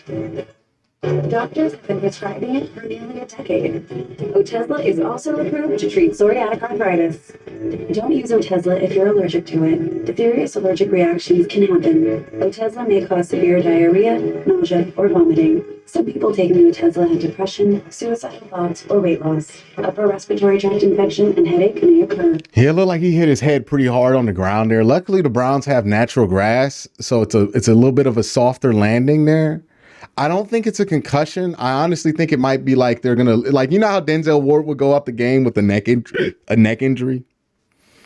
I think that's what we have here. I think he hit his head on the ground and that might have like hurt his neck a little bit. But I don't think it's his, because like that kind of contact on ground on natural grass, I don't think that's gonna give him a concussion, even though it looks really bad in the slow-mo. It might be like he hurt his neck or something like that. Which sounds worse, but like it's usually just like, all right, man, your neck got a little crick in it for a little bit. Moore, who was down for about a minute and a half, went face mask first into the grass, but gets up, comes away. Somebody get Daryl Ryder. We need a neurologist. A lot of the Jets were kneeling as well because he was a Jet for the last couple of years, played with New York, so a lot of buddies over there, and they'll check him out in the hotel. There's Amari Cooper. So he's in semis tonight. Moore is not out. Marcus Goodwin comes in. It's the wide out. So look for and Flacco. Oh, he's going to scoop. No, he's got Jerome Ford for Big Gator. Jerome Ford at the 30, at the 10, at the 5. He's still on his feet. He scores. Oh, what? What? What a play by Flacco. Joe Flacco somehow. No, Flacco way. And then broken tackles all over the place. No Flacking way. Ain't no Flacking way, dog. Ain't no Flacking way.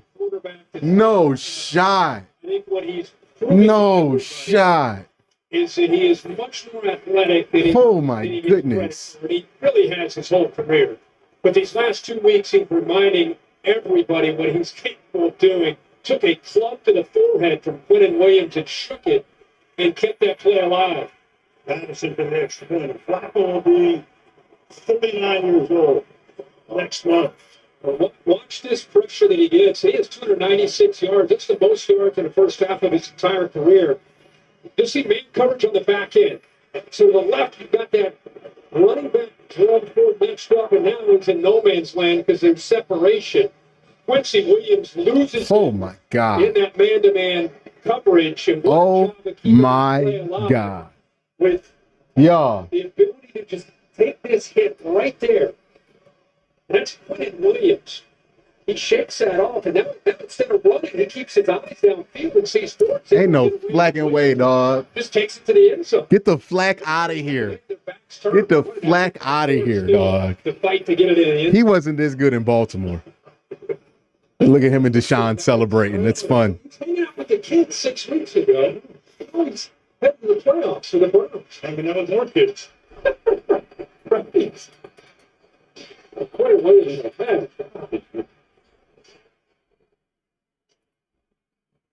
I tell you what, there have been some amazing stories this year. Backup quarterbacks and all of the rest. But this could wind up topping the list. So 34, 14, 125.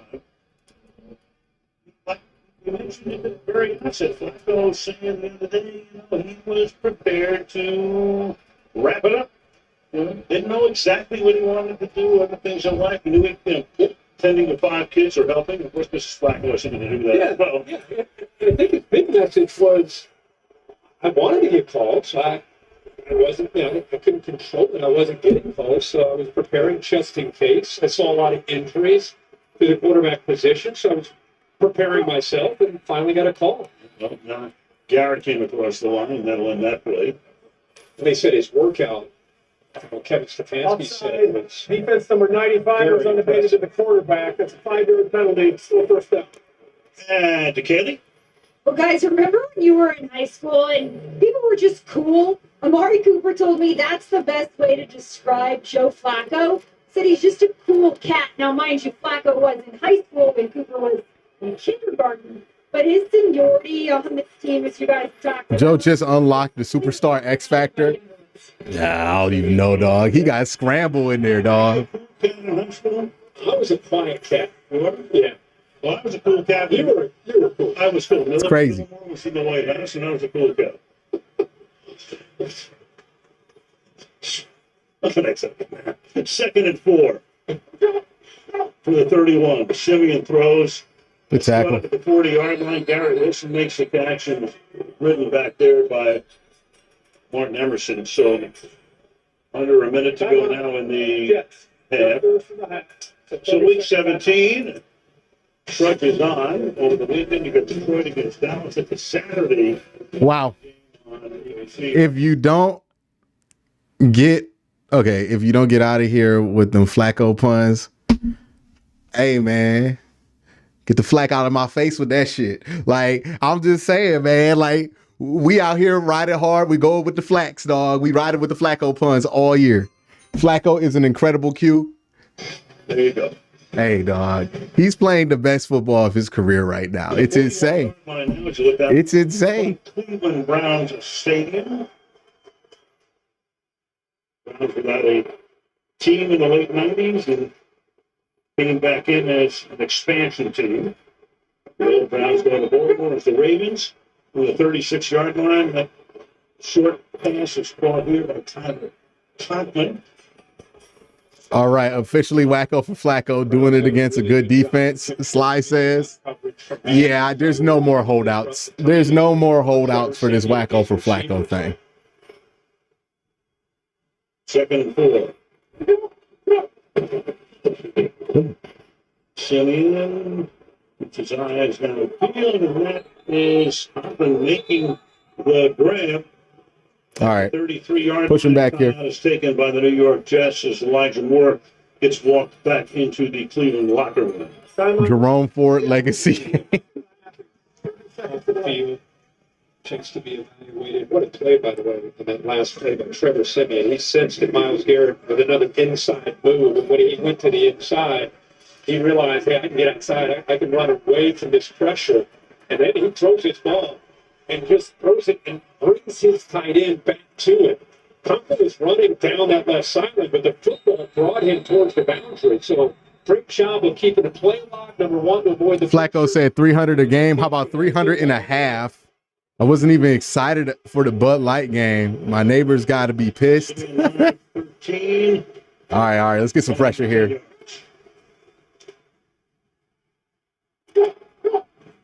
Here you go. Oh, that's a hold. They finally called a hold on Miles? Is that a hold? Did they call the hold? Yo, everybody come here. They about to call it.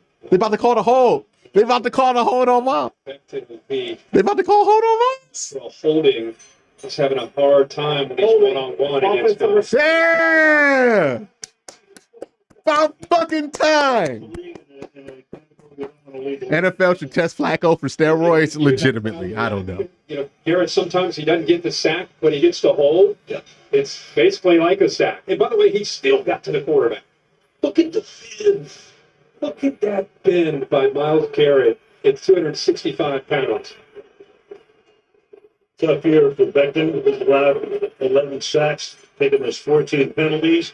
That is Gibson, who makes the grab here, cutting across the field, gets it inside the 30, and he ain't gonna have no more time, right? And now with one timeout, they have to take it. They ain't gonna kick a field goal. To at least set up a field goal attempt. What is Joe Flacco's current Madden rating? Somebody tell me that. Are they still updating the ratings? Like, somebody tell me what Joe Flacco's Madden rating. It's got to be at least an 86. Line in one of the New York papers last week. The Jets had that 20-0 lead, and then all of a sudden Washington caught him and looked like Washington was going to win the game. Another terrible day for the Jets forthcoming until Zerline came in. Saved the day. Yeah, there was a headline that said, Heimlich maneuver. Oh, man. Well, that would have been some... The way their season is gone, didn't you think? That would have been some choke job last week. Yeah. Where they kicking this shit from? Get the Rams into the Super Bowl with a long field goal in the NFC Championship 46? against New Orleans. Not a guarantee. Tries to put this one through from 46 yards. And now you got it. Does. So that will set a 13-minute timer. Yeah, this is the end of the first half. Set a 13-minute timer.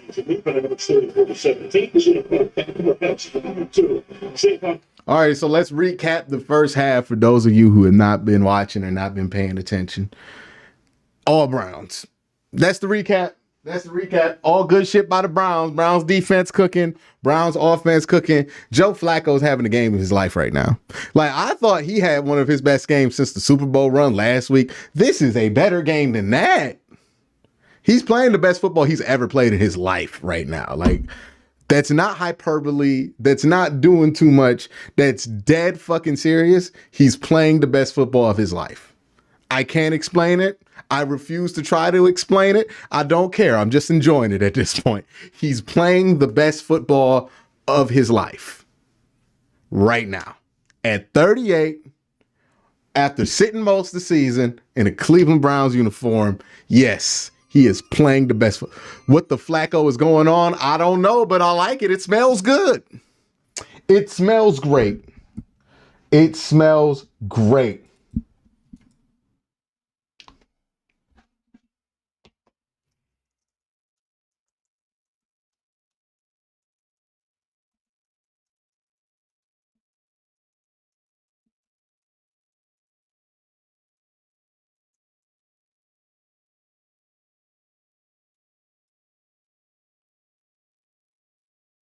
I'll be back. Let me go ahead and get set for this second half. Give me about 5 minutes, y'all. We'll be back after this halftime. Miles threw the flag himself. Absolutely. Absolutely. About time they caught that bullshit. At this exact moment proves that your devices are listening to your snooping. Yes. I wish I was Justin Jefferson. Wish I was eating Little Caesar's pizza. I want another slice. Oh, somebody said, imagine the Ravens revenge game. Hey. JJ wants Little Caesars got crazy crust for just $9.49. Pizza, pizza. We're always given the spotlight. But the people out there lifting up our next generation, they deserve their shine too. Like Marquise, who saw that students need mentors they identify with. Or someone like Brianna, who helps young people who have been overlooked land jobs that could change their lives. To those who deserve more of the spotlight, we see you.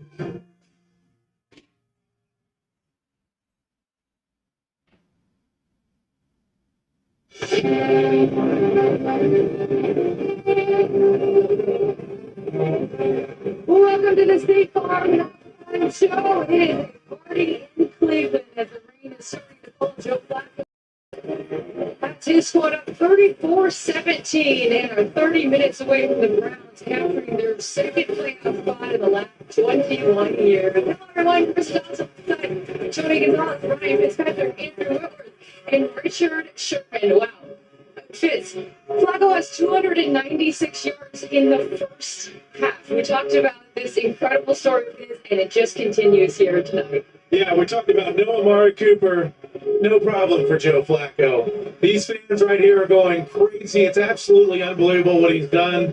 He's doing it through the air. He's scrambling with his legs. He's creating. But this guy, I mean, again, unflappable was one of the words we used for him. What a perfect fit in this system. Kevin Stefanski calling a wonderful game, and he's got guys making plays for him. The Jets, I'm sure, love that, watching Flacco to Elijah Moore. Here we go, another touchdown. But it's just been amazing to see. I've seen a few smiles out of Joe Flacco. I've seen a fist bumps in the first half. Been able to escape Quentin Williams, which is no small task. All right, I'm going to get to him. Somebody said January Joe. Man. The Ray Rag says, I feel like Joe Flacco realized that he had nothing to lose, so I'll just sling the ball all over the damn field. You know what?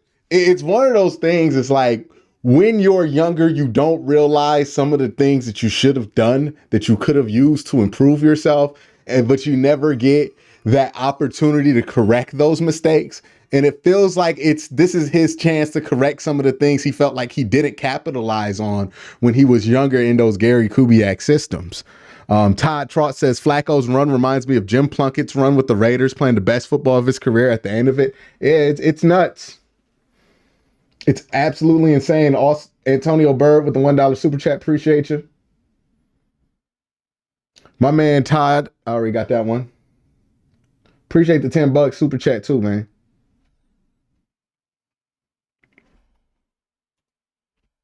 Like it feels like that. It feels like he has had so much time to reflect on what went right and wrong with him in that Gary Kubiak system in Baltimore and in Denver.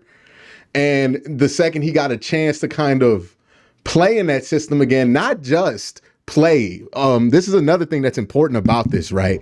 He's not just playing in a system that's familiar with him. He's playing with pieces that are kind of familiar to what he had or what he's had before, right? You look at Amari Cooper and a lot of people go, Amari Cooper, Anquan Bolden, that kind of feels similar. Well, that's what Joe Flacco had very early in his career, older Anquan Bolden. You look at a guy like David Njoku and you remember those Baltimore years where he really relied on Dennis Pitta, and it's kind of a similar thing, right? And then you look at Elijah Moore, somebody he's had familiarity with later in his career because of his years with the Jets, and that works out for him. And then he's used to, hey, I have a defense. I could take some risk. They're going to be fine with it. I'm going to make plays. And it's just all leading up to this perfect storm of him playing legitimately the best football of his life.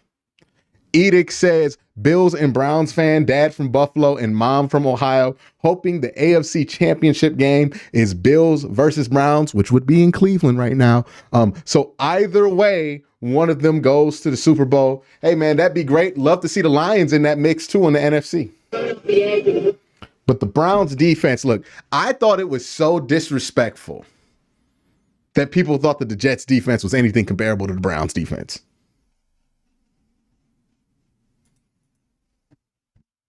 I really did.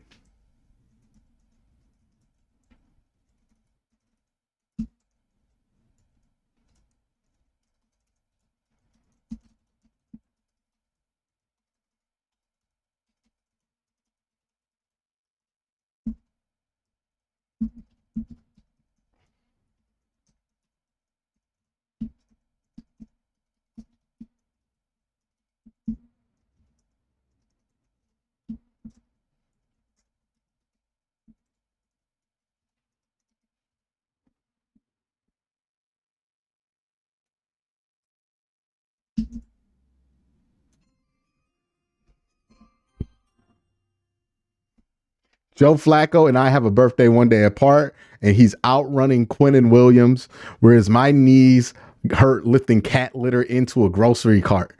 That's real, Fish Roy, because if 1997 is the year you was born, you younger than me, dog. Like, you should get that looked at. Your knees should have hurt like that right now.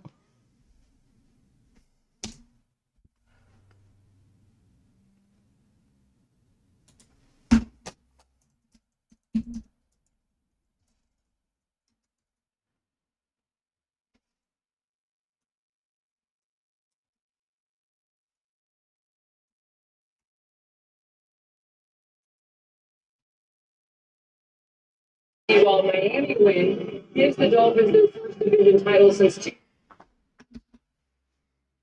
But yeah, this Browns defense is something else, man. We got about 4 minutes left of halftime, 4 minutes, 16 seconds on my clock. I'm going to go get me another Powerade.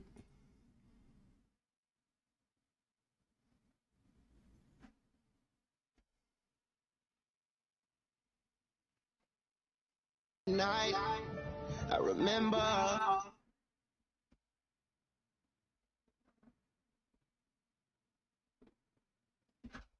This game because it seems like Baltimore has all the momentum and they're supposed to win the game.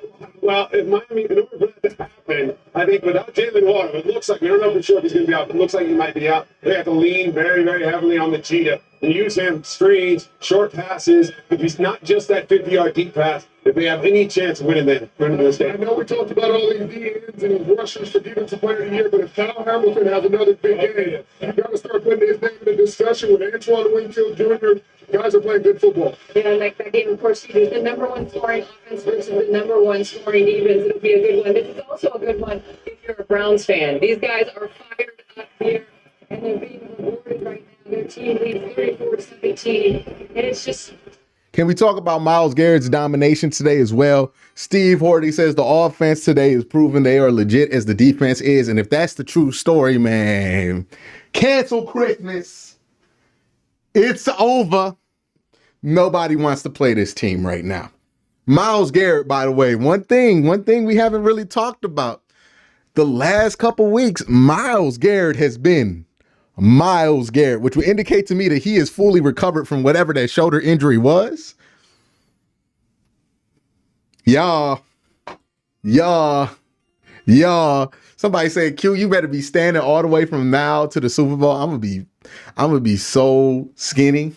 I'm gonna be so skinny. I have to get out here all the hours of content that I do, the days worth of content, the streams, the podcast, the live streams, 2 hours of Q and Cole 2 times a week now. You ain't know about that one. Then it's AFC North Talk 2 times a week. Then I'm on sportsforcleveland.com 1 time a week. Then I'm doing some Bleacher Report streams on top of the 3 videos a day that I'm dropping, and that's all standard. And I'm telling you right now, I might be 150 by the end of this playoff run. I might be 150. It's getting crazy. It's getting crazy. Michael Stone donated $5 through Super Chat. Can't wait for Joe to throw for 400 yards in the second half. Oh my God. You think Joe gonna go for 700? You think Joe gonna go for 700? Oh. Woo. Halfway there, boys. Bring it home. Yes, 90 seconds left in halftime. 90 seconds left. Woo. Woo. Boy, oh boy. People are going to be talking about us a little different after this one if we hold it.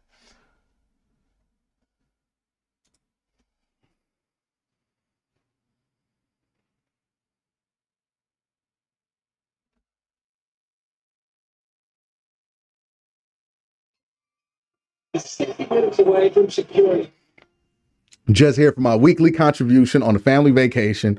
Wifey is giving me the side eye. Gotta go. You gotta do what you gotta do, Chosen. Gotta do what you gotta do. You know, don't mess up the wife situation. You gotta do what you gotta do. Appreciate the super chat, Chose. Let's get it. We back.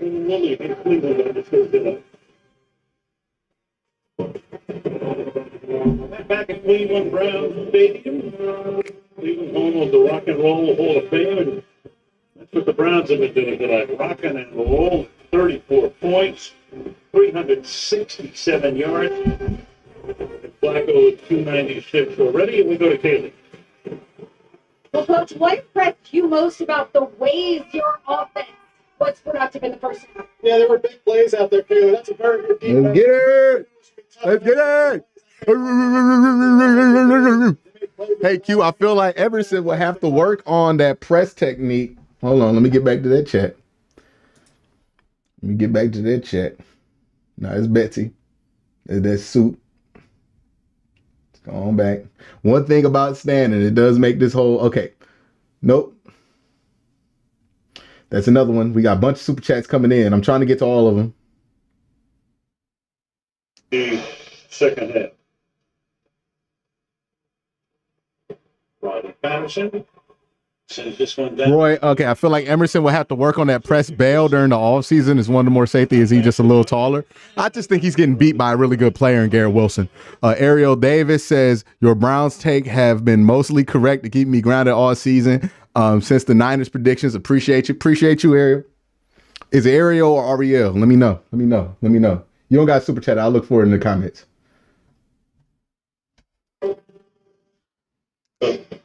Hey, we all flacked up and ready to go. We all flacked up and ready to go, squad. Let's go. Let's get loud. Let's get loud. Let's get loud. Matt is disrespecting my man Flacco with the 68 overall. Crazy. From the 29-yard line. Jets with Hall. Little stuff. To the 34. Little stuff. Here's what you missed. It's not cleared up. 34 points scored, second most in the first half at home in the history of this team. Go back to the 1954 NFL Championship game, that 35 against the Lions, well before the Super Bowl era even began. And, of course, they clinch a playoff spot with a win tonight and also with a win. Betsy Gardner says January Joe to February Flacco. Loses the next two against Hey, let's get it. Let's get it. Pittsburgh. Both Let's get it. From the 33-yard line, second down and 6.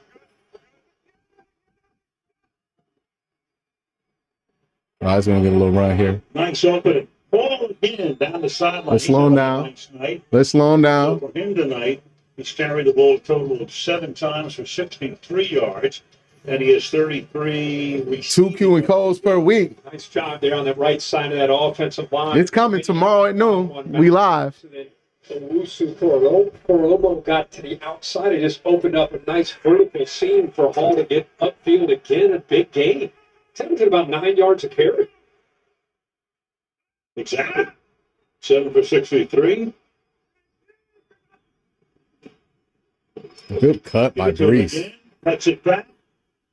Nice moves. Brees the only one want to play. About 7 yards. It looked like he'd be stuck behind the line of scrimmage, tackled there by Anthony Bell.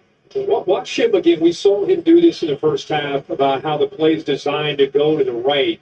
He sits his defense overflow and bang, he immediately aborts it. It saw Darius Smith right in his face. He wasn't blocked, so he's able to cut back and get away from that trap. All right, let's get him backwards. Let's get him going backwards. Get Brees Hall out this game. And that strength, that's what they want to see from him. Take that Okay, they got Brees Hall out. of showing that power that he can run with. He gets a breather here, hand the ball off this time to Bonacani. You know, a lot of people don't know that much about Brees Hall, just don't play that much on national television. But you think about the fact when you saw him in college, he played in Iowa State with Brock Purdy. Yeah. I mean, imagine what those two did together in Ames, Iowa. They took a program where they were really trying to build a winner, and they were a doormat in the Big 12, and they became a champion. And it had a lot to do with the ability what he could do, catching the ball in the backfield, running the ball, and obviously what Brock Purdy could do, leading a team. Game, 3rd down and inches. They call a timeout. Timeout. Yes. Their first of the half. This will be the 30-second timeout.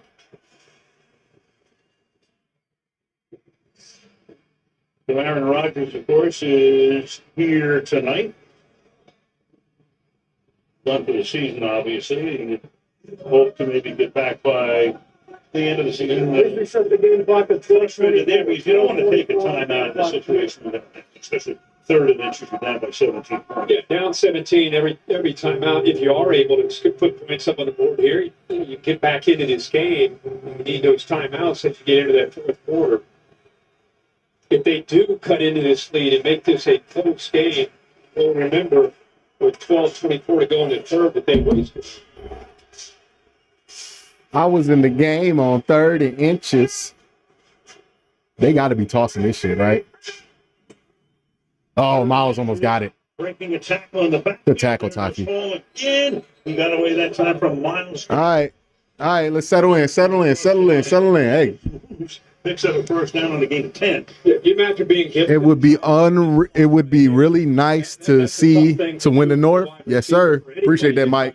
But it's going to be 220 pounds as a running back and be able to pull out of the grasp there of Myles Garrett. And he's just a fighter. He is a beautiful runner. Yeah, 5'9", 189. You don't want to see Garrett. You don't run it again. They ain't thrown it all game. There you go. Play action. Play action. That's nothing. Dump off here. Ball. All they got is Brees Hall right now. Short game. We go to Kaylee. Well, it feels like this offense was listening to my halftime interview with Robert Saleh, guys. The answer to every question I asked him was, we have got to play better. When I asked how his offense would find its rhythm again, or how his defense would slow down what Joe Flacco and Cleveland would do. They playing Kevin Owens' theme song? Better, but this offense does look like it's making progress here. That could be the theme of the season. Yeah. And tonight, it doesn't change. The ball needs to be in the hands of the difference makers, which is Brees Hall and Garrett Wilson. 2nd and 9. Ah. Over the middle.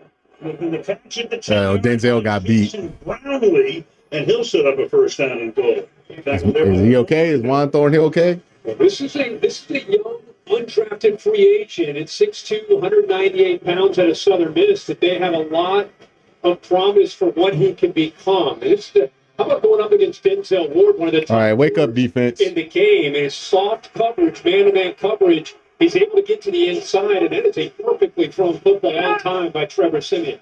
Well, he had a touchdown the last two against the Commanders. First down and goal now. There it is. And stopped in his track was going to get his footing. That's on his hole.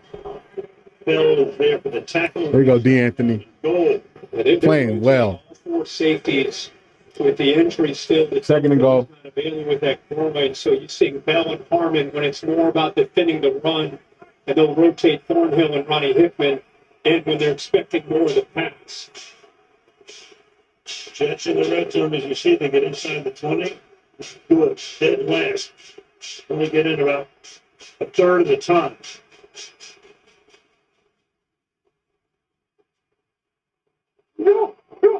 Oh, here's Miles. And that pressure completely killed that throw. Gibson, the intended receiver, covered by Martin. Great pressure there by Miles. So, third and goal. Look at Miles get off here. Miles Garrett again against and just Benton. walks under Benton. Oh my God. Goes to the outside. It's so tough on a big offensive lineman, let alone a guy 370 pounds to try to get down there. It's that low. It still impacts. That's just the greatest defensive player I've ever seen. Third and goal.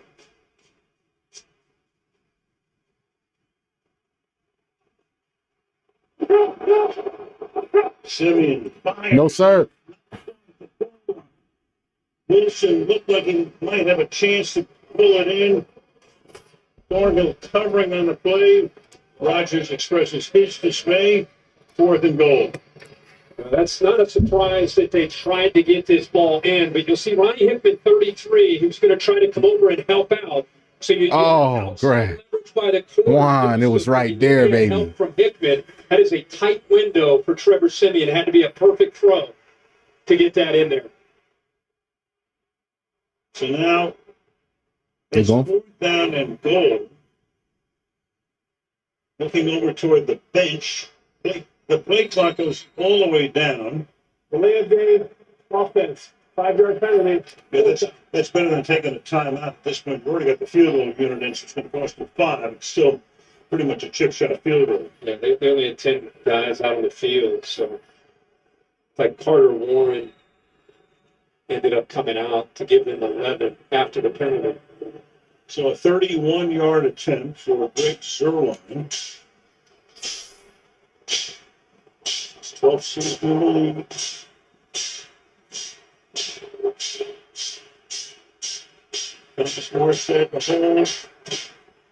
Oh, it got blocked.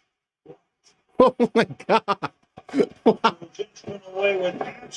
Well, hey, look, as a fan who's been on the other side of what just happened to the Jets, they're done.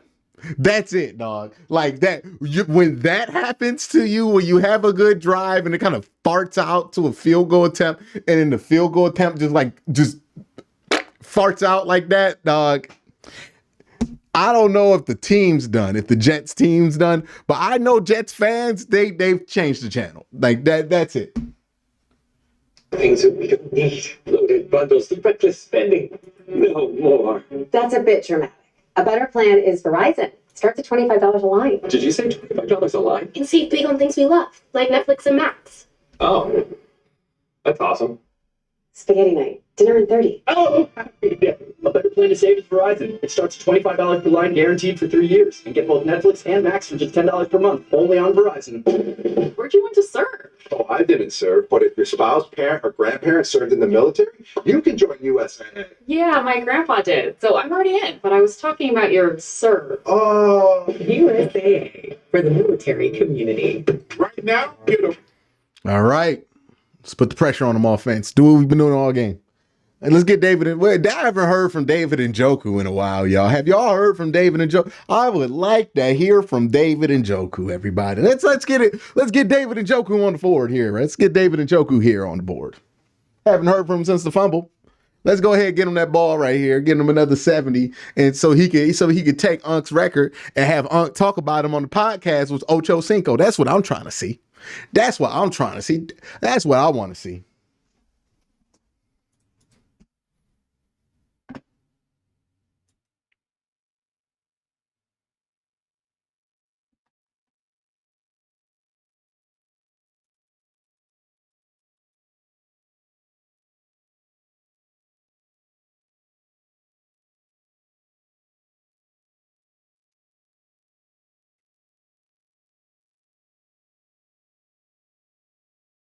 Any post-game show, our team breaks down all the key plays. This job means something to him, and he's trying to prove a point. We'll hear from the players who made them. It's the J.C. Penney post-game show tonight. Big trust. Well, we've seen miscues all year for the Jets, and that continues tonight. This is a fumble early in the game that the Browns were able to jump on top of. The defense actually held up.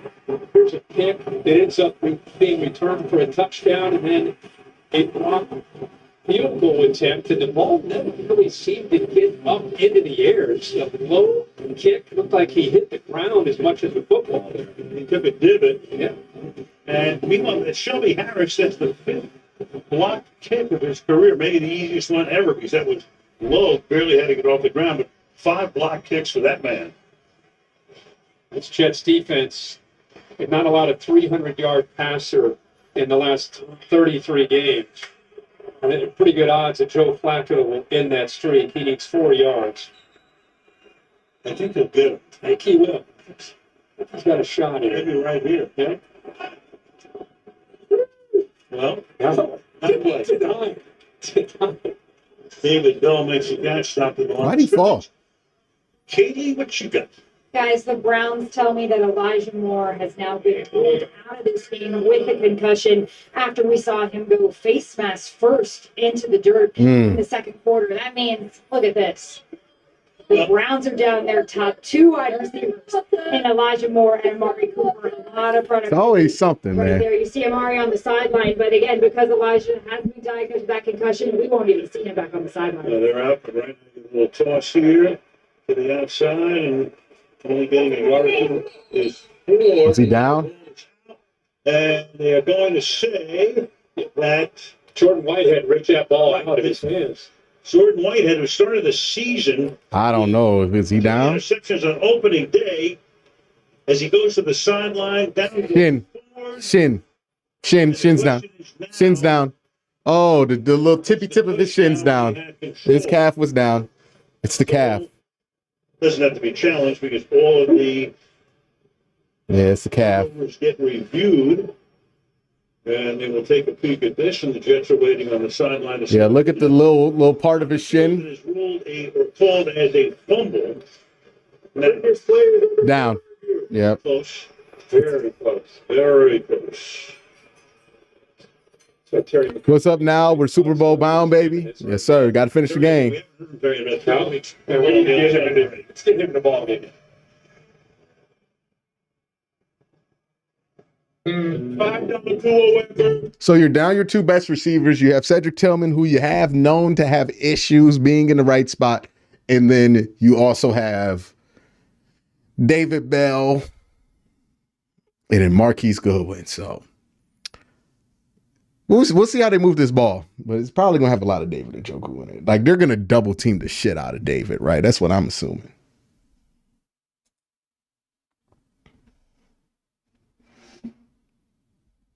Yeah, his shin got down.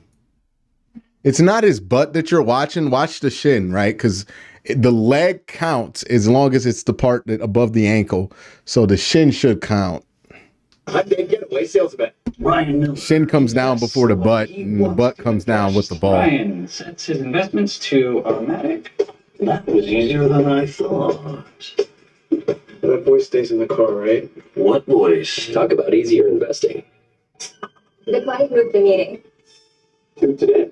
It's It's a meeting, a big meeting, and we've got no time to spare. We should probably have a meeting about having a meeting to make sure we're all prepared. We could just We need new assistants to go through the grids of bombs. It's like it's all right. That's what I need.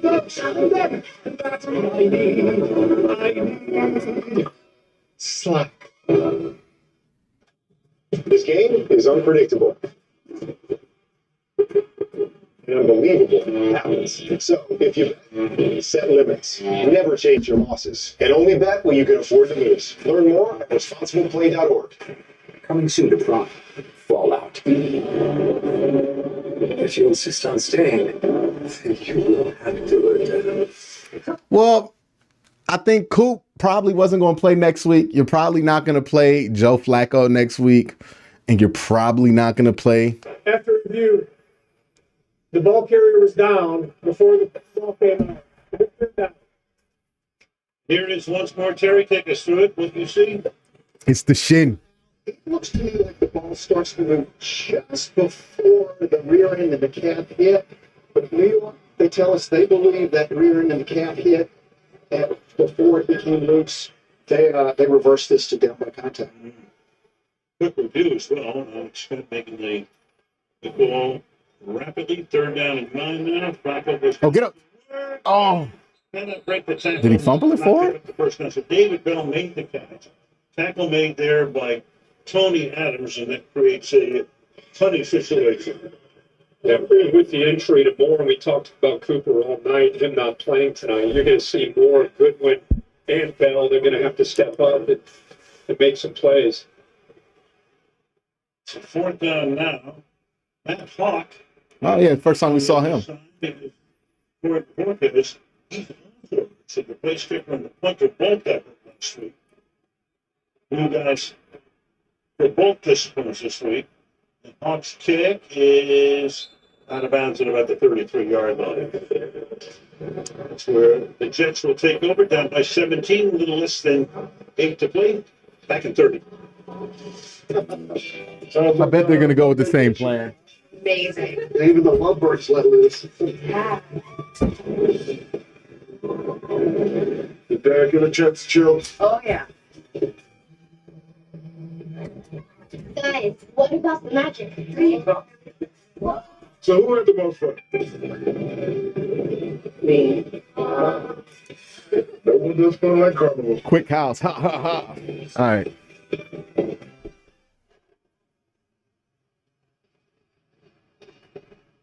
So the Jets get it back after a 3-and-out. Remember, they had a 1st and goal at the 6. Field goal got blocked. Now they have it again down by 17. The strike starting at the 33-yard line. Sending in rolling, throwing, that's caught. Spinning, tackle to the 39-yard line. Xavier. 2nd and 5. You see these defensive alerts pop up, and for people that are not familiar with the red orbs that are circled, that doesn't identify somebody that's automatically going to blitz. What it does is it gives you an idea to the fan at home to see what the quarterback and the offensive line, what they think are the most immediate threats to attack the line of scrimmage and potentially blitz, whether it's against the run or the pass. 2nd down. Good run defense by Deron Harmon. Way to crash downhill. Owns 3 Super Bowl rings as a member of 3 championship teams with New England. 3rd down. He is a guy, you and I had him last year when he was with the Raiders. So he has bounced around, and because of the injuries that they've sustained in the back end, they picked up a veteran, and he's got plays with clean eyes, and you saw right there with that quick reaction. They're going to be hearing that all night. Yeah, there's the ball right there. You go. Golden gun buns. 3rd and 6. They got to call that false start. That's Nick Borden playing the fullback. Well, who's the guy, of course, who last week was going to lose his job? They threw him back on the practice squad because they were going to activate Aaron Rodgers. It turned out to be just fine for him. Yeah, and a really good call just to get the ball out quickly. The defense does not adjust. It kind of lulled him to sleep because Bowden just hadn't been out there getting very many opportunities. That time on a third down, a critical third down, he slips out of that left flat, and the corner had slipped inside. So nice, easy, quick throw. Roger said he wanted to make sure the boy was taken care of. They activated him, doesn't lose any money. Reese Hall is right there. Gain of 2, it'll be second down and 8.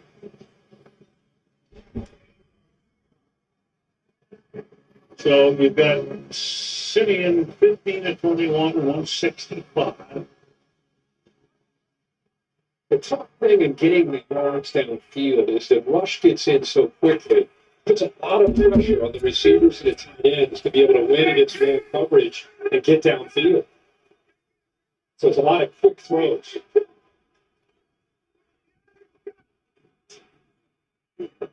Through the middle.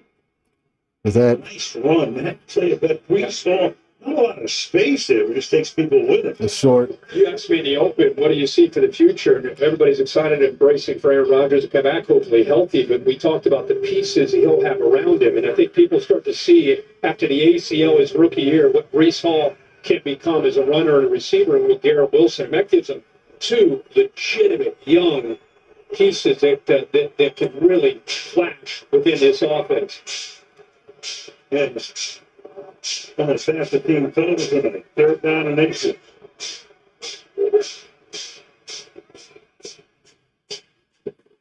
Keeper. Should be enough. All right, let's get serious here. Unaided. Let's get serious here. First down. Helped up by Garrett. Haley. Well, guys, you were talking about those pieces the Jets have in place. Reese Hall told me every week he's got confidence that he's the best player on the field, and he appreciates that Garrett Wilson has the same approach. So these guys are challenging each other at every opportunity. Like when Wilson makes a catch, Hall will be there to say, you could have made the next guy miss and score. And when Hall, Wilson will tell him, you could have cut back and scored. Hall says they are always hyping each other up, and that's why they go so hard. Yeah, they're going to turn it around. Those two are key pieces, obviously, in a flag. And call now. It's the Jets. Start. Offense number 19. That's Irvin Charles, who's barely played tonight. And I'll take him out right off the bat. Red orbs to give you that alert. Time the AI all over that blitz, the threat. Again, it's not predicting who's going to blitz. It's just saying that's the most immediate threat that the quarterback should be aware of. And that time he ended up coming. Yeah, so a flinch there. It was just enough for first down. 15.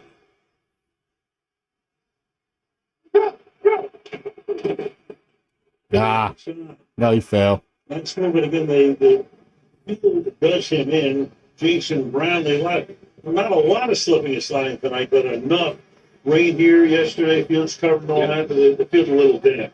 Yeah, he's going up against Denzel Ward, and I was really impressed when I talked with Jim Schwartz, and he's I don't know if I've ever heard him more excited about this defense and its potential despite all the injuries. And he said, Denzel Ward, in all the years I've been a coach, as an assistant head coach and coordinator, he's the best corner they've had.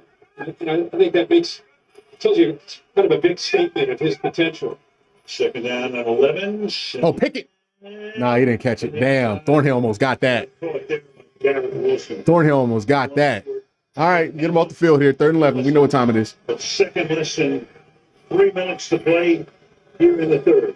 At that time, they've been doing this a lot. They showed man pre-snap and just trying to affect the mind there of the quarterback, Trevor Siemian, and they dropped to zone. And that time, Thornhill almost got out underneath that route. A lot of blocking. Hey, we have an overload on Miles' side. Let's see how they adjust to it. Are they going to slide right? Yeah, they slide right. Miles gets a 1. Oh, that's a sack. That's a sack. Za'Darius. He's had a quiet night until now. Feed me, he says. And that's his 6.5 sack of the season. On the offensive right, we see Myles Garrett on the left. We've seen that matchup, 95 against 77. Now it's 99 against 77. And he also is able to win, reacting quickly to the quarterback stepping up in the pocket. 2 big sacks last week in Houston. What's going on? So it'll be 4th down. Telling us it is a clock problem. So for the moment, time is standing still at Cleveland Brown Stadium.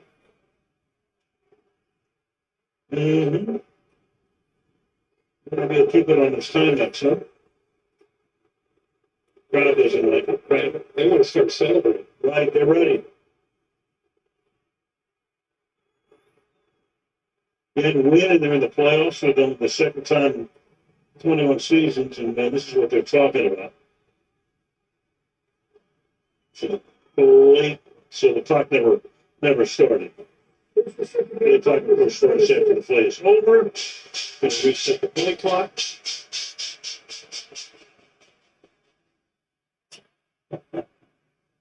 2:20 on the game clock.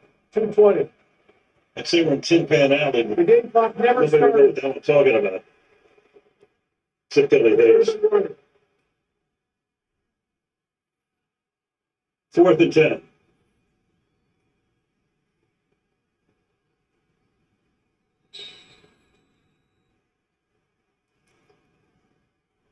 Thomas Morrison, longtime New Orleans Saint. We just chatting Pittsburgh sucks now?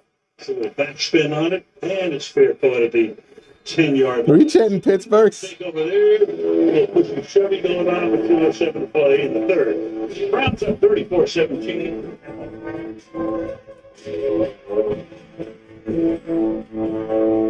Time is running out for limited time savings at the Hyundai Getaway Sales Event. Don't let these deals get away. Get 0% APR for 60 months, plus 0 payments for 90 days, or $2,500 bonus cash on the Hyundai Tucson. Now, during the Hyundai Getaway Sales Event. Viewer discretion is advised.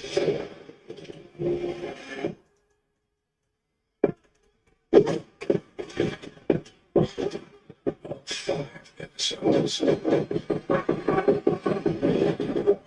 Killer. Back then, getting cooked no matter who is Russian, absolutely. Absolutely. Thank you for the super chat, Ray Ray. Marvel Studios' hardest hitting series yet. Marvel Studios Echo. All episodes streaming soon. Some people just know what road to take. Those are the people who know to choose Allstate. The search was fast. Not ahead. Whose car is going off right there?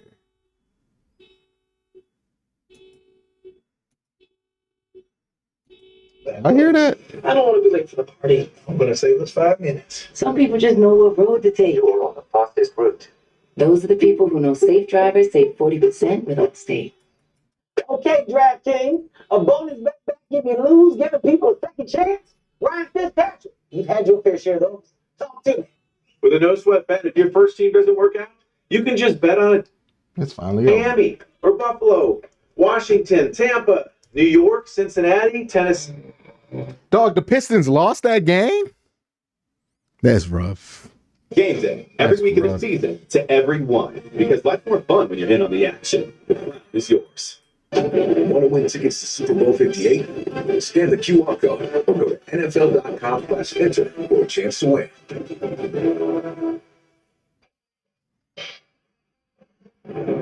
Well, what a job by this offensive line on the Browns, getting this running game going so they can get their play action. You can see they're pulling, getting a hat on a hat there. Jerome Ford's had much more room to run. That's for sure. You can see what he can do. He's got a little bit of room. It's a heck of a trap there by the left guard, Antonio, able to open that up downfield for 3 feet into the end zone. He's been doing a good job of giving Joe Flacco enough time as well to be able to throw the football. But, man, it all starts up front for any team. And tonight, the big boys up front for the Browns playing great. Got him. 10, play action. Flacco throwing into a lot of traffic. It's incomplete. The crowd looks for a flag. There is none. Pass intended that time for the joke who had that gigantic first 17 or 18 minutes of the game. Pretty quiet since. Second down. And now watch how tight this coverage is. This gives an example of Joe Flacco and the trust that he has in his arm. C.J. Mosley, 57 turns. He's expecting this ball to be thrown. You got Sauce Gardner out there. 2 different defenders. Even Quincy Williams trying to get in on the act. But he still tries to squeeze that in there. The crowd reacting to saying Sauce Gardner came in over the top there. but that is a good no call. Second. 1-on-1. Damn. Back shoulder action's incomplete here. Got Reed covering on the play, intended for Cedric Tillman. Will be 3rd and 10. These defensive backs for the Jets without Cooper and now Moore out there, they are really getting tight and really challenging these backup receivers, these younger receivers. How about that left hand by Reed that time in the last second getting in there? That's good coverage. Knocked that ball away. Great timing and great coverage by DJ Reed. He's down to the rookie Cedric Tillman. Marcus Goodwin's been around. Haven't come to him yet. David Bell's a second-year guy. Up in here. Flacco shooting to the young side. Got him. Oh. Too high, flat thrown though. That pass intended for Tillman. What's the flag?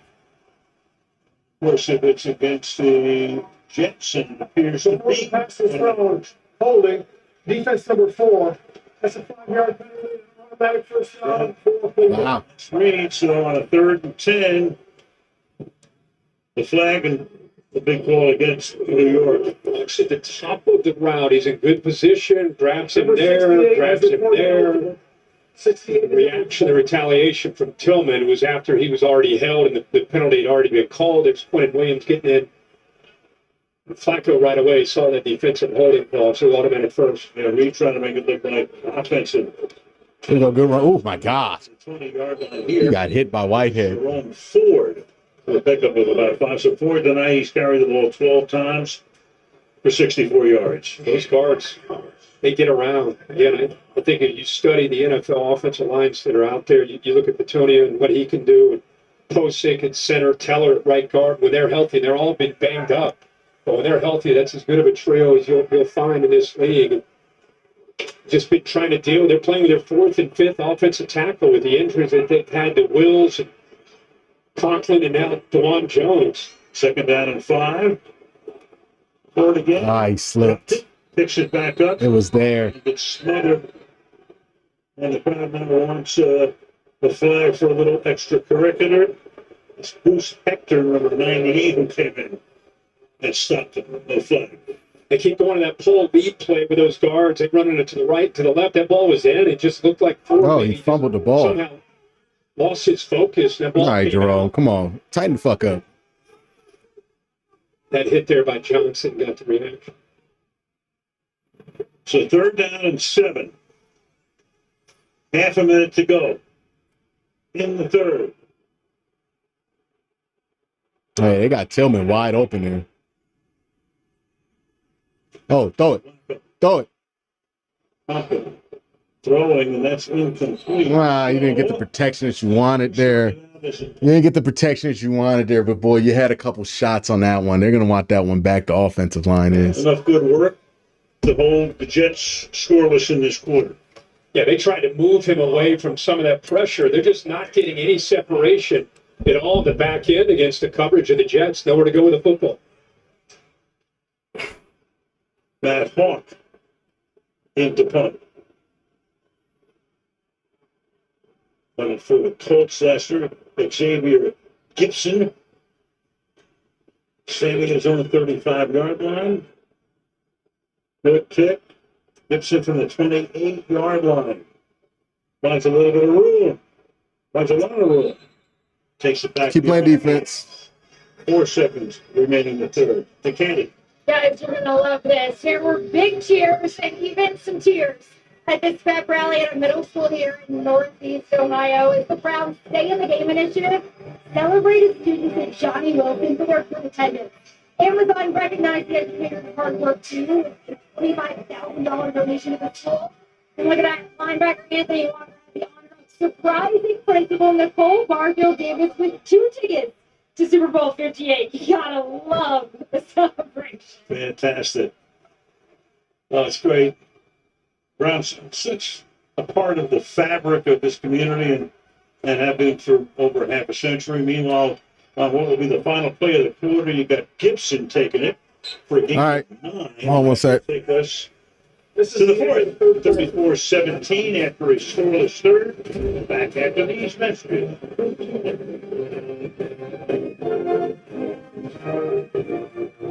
Time is running out for limited time savings at the Hyundai Getaway Sales Event.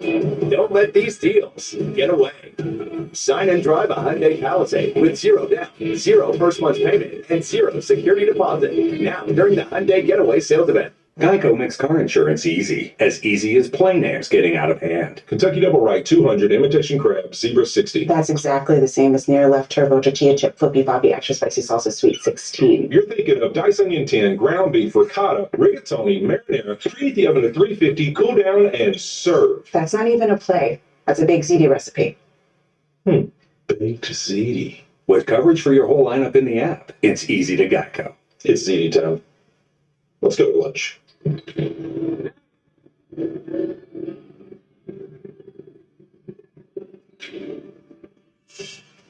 Smiling first can help someone find the courage to do the same. Welcome back to Cleveland. We got ourselves a blackout here at Cleveland Browns Stadium. Michael Smith alongside Sam Schwartzstein here for Prime Vision. The Browns defense has been lights out all year. How are they making life miserable for Trevor Siemian tonight? Look, they're a complete defense, but tonight If they can run like this, that makes the O even more scary when Coop is playing. Yeah, I mean, and they'll be able to run a little bit easier when Coop's in there because there's more of a threat to throw the ball too as well. Right now, they're kind of getting stifled because they have David and Njoku's really the only viable option on offense. Will somebody get their car? But the star of this defense, as we all know, is Myles Garrett. Take us deeper. What are the numbers telling us about what Myles Garrett has done tonight? look, we look at takeoff time as one of the most important factors for a defensive lineman and how they're able to get to the quarterback. We spent time this offseason researching how fast is a player to get to have a good jump off line of scrimmage. That's 0.67 seconds. The big feature for Myles Garrett, he averages under 0.67 seconds on his takeoff time. You're able to see him able to stress the defense, whether it's another run game or the pass game, his ability to be in the backfield before anyone is ready for him to do so. He's all over the field, but it's all keyed in on what that snap count is and using that athleticism to get to the quarterback. He was an unbelievable player. That's why it takes 4 or 5 people blocking him and holding him to slow him down if they can. That'll do it for us. Back to Kirk and now in the fourth quarter. Myles Garrett got a less than 2-second time to pressure. People telling me he's not the best defensive player in all football. Get the fuck out of my face. I'm tired of people telling me these lies, man.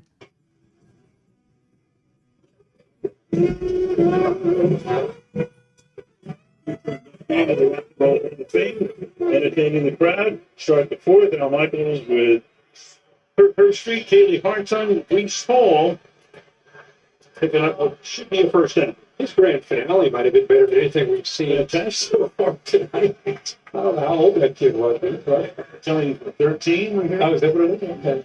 He's been practicing. Oh, yeah.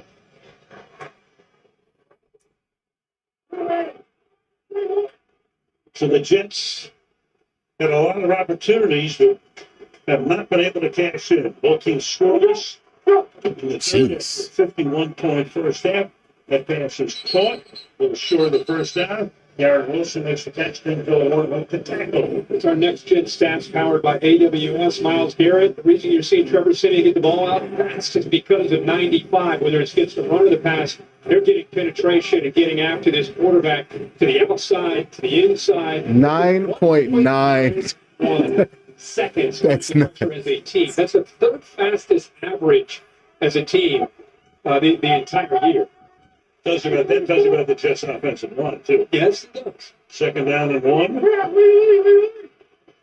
from the 34-yard line. Thank you. They called that false start on Mekhi Becton finally. No play. Yeah, about time. About time. It's been happening like all second half. Second down. Well, Mekhi Becton, I don't know. Here's a guy that's high hopes for him. Number 1 draft. They've had a rebuild 4th year, but tons of sacks allowed. Yeah, I think anybody knew coming in tonight, that was the biggest question. Is Hey, man, imagine if we took him instead of Jed Wills. Yeah, I hate Jed Wills. Imagine how y'all feel about him. especially with Becton on that left side. Same draft class, same spots in the draft. Second down and 6. Oh, here comes Just pressure again. Okay, Eco, what the fuck?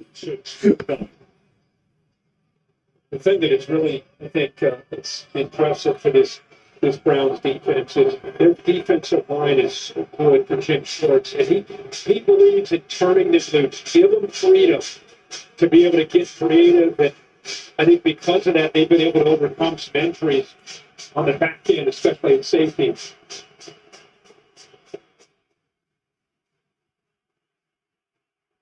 Third and 6.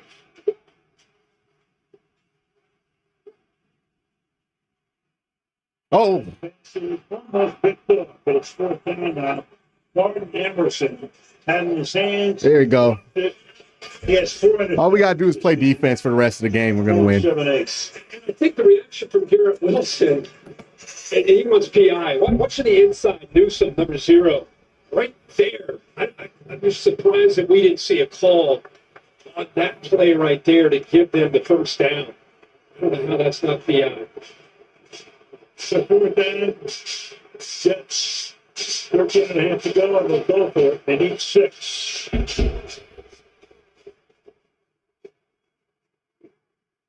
They gonna go for this? They put it at 0.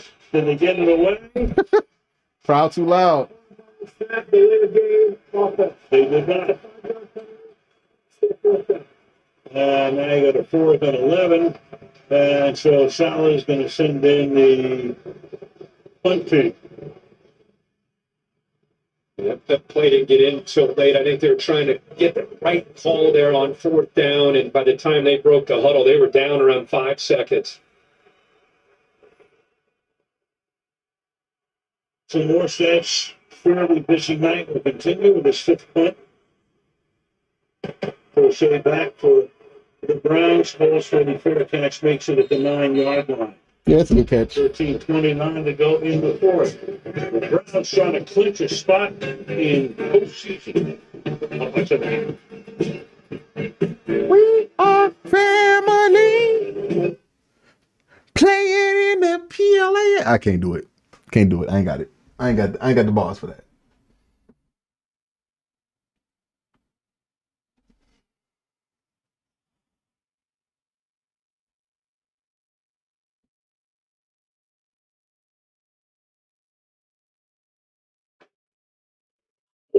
Yeah, it's their 24/7 customer service. They also protect you from fraud on unauthorized purchases. Yeah.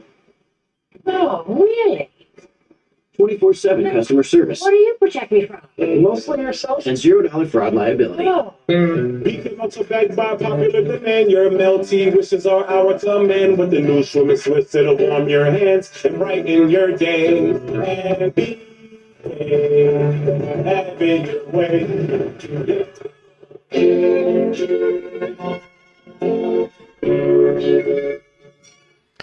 Finish this game out now. Only a few minutes left in the 4th quarter. We know what we got to get done. You know what the Browns got to get done. Everything else.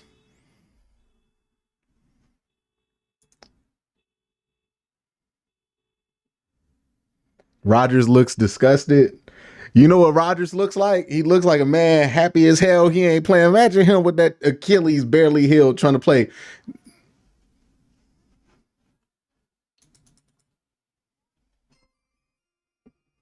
Let's burn some time on offense and play defense. I'll be looking at the moon, but I'll be seeing you.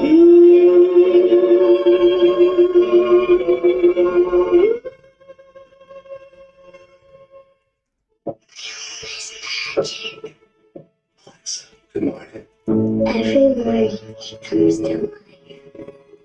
And he changes color. It's amazing.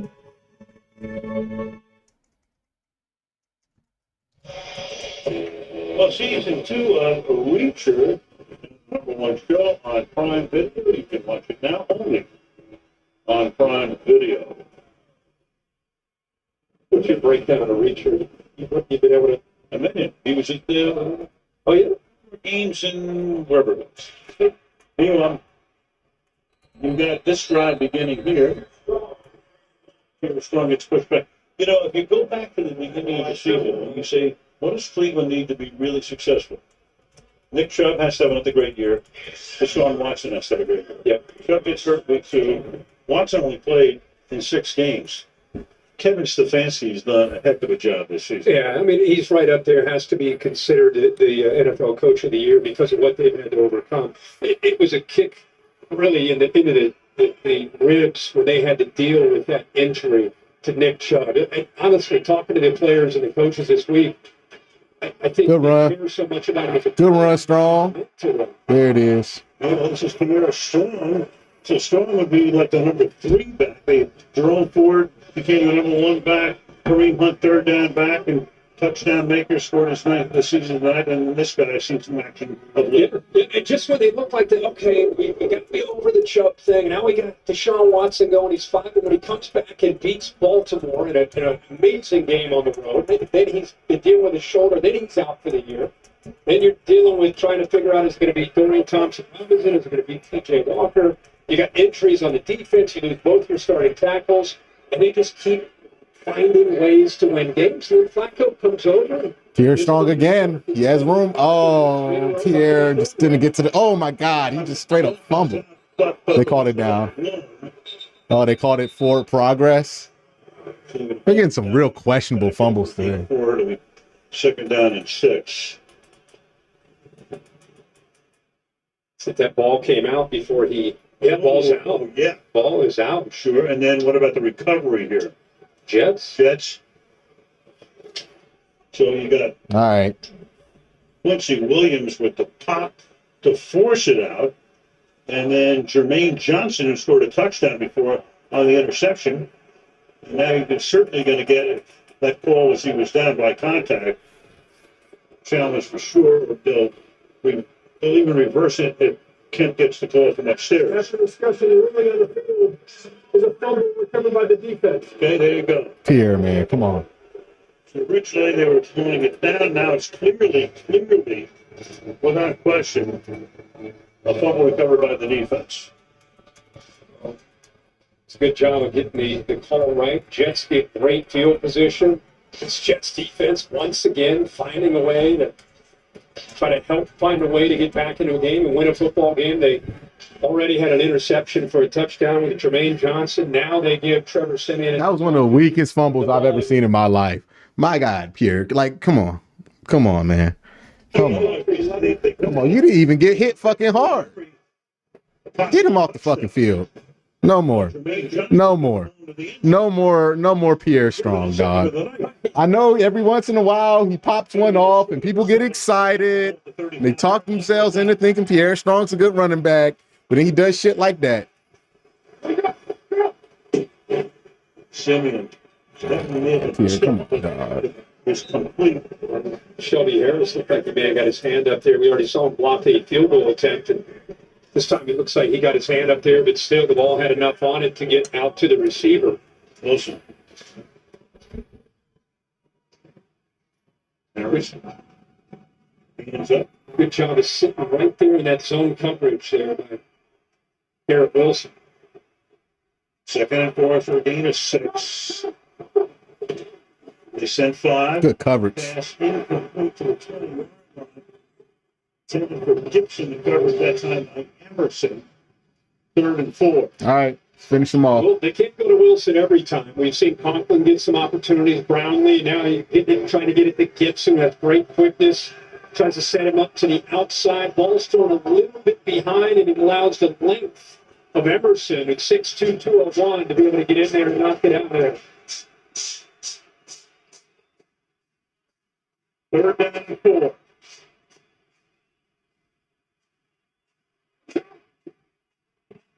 Four.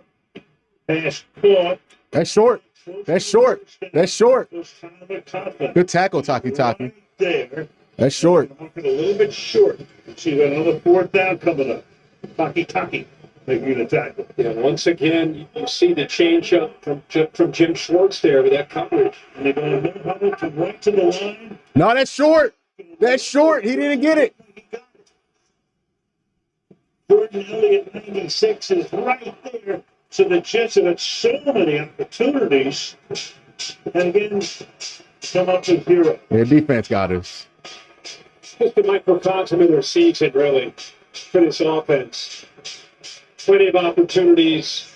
I mean, you go hurry up, you try to get Jordan Elliott. Wow, what a play. you try to get off the ball quick, and instead, Look at Jordan Elliott get underneath the pile and then hands on the quarterback immediately. good job of penetrating there by Jordan Elliott.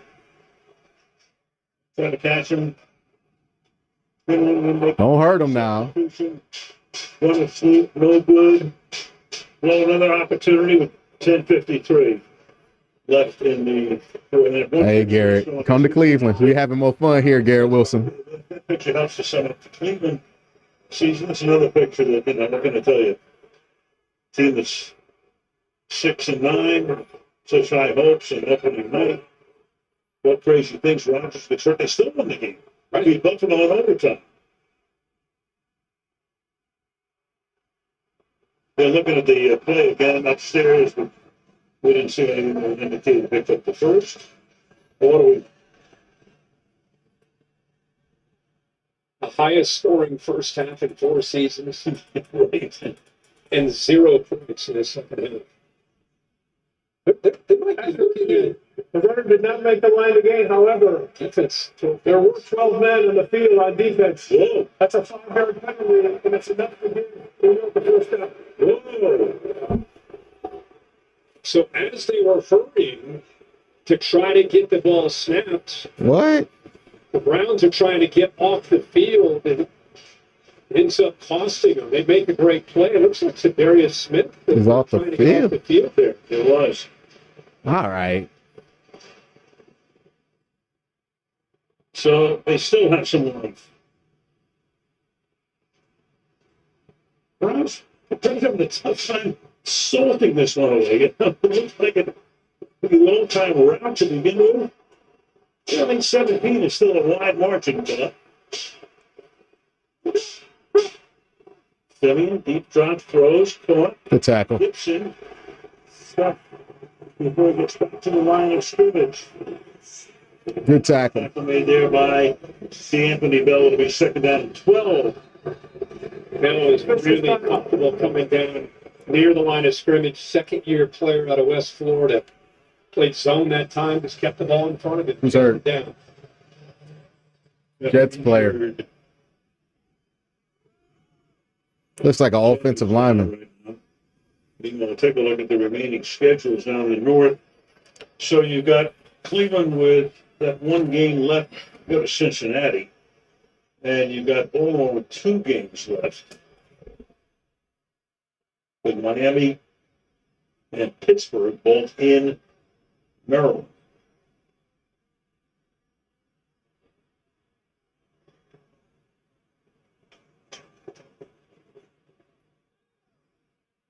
It is remarkable to think about what we talked about earlier. This team is 10-5 on the verge of clinching, going 11-5 with everything they've dealt with. So you've got Xavier Newman, right guard. He comes off. The Jets now will go up to the line of scrimmage with a second down and 12. Taking into the attempt. Billy Turner, been around a long time with a lot of teams, is in there.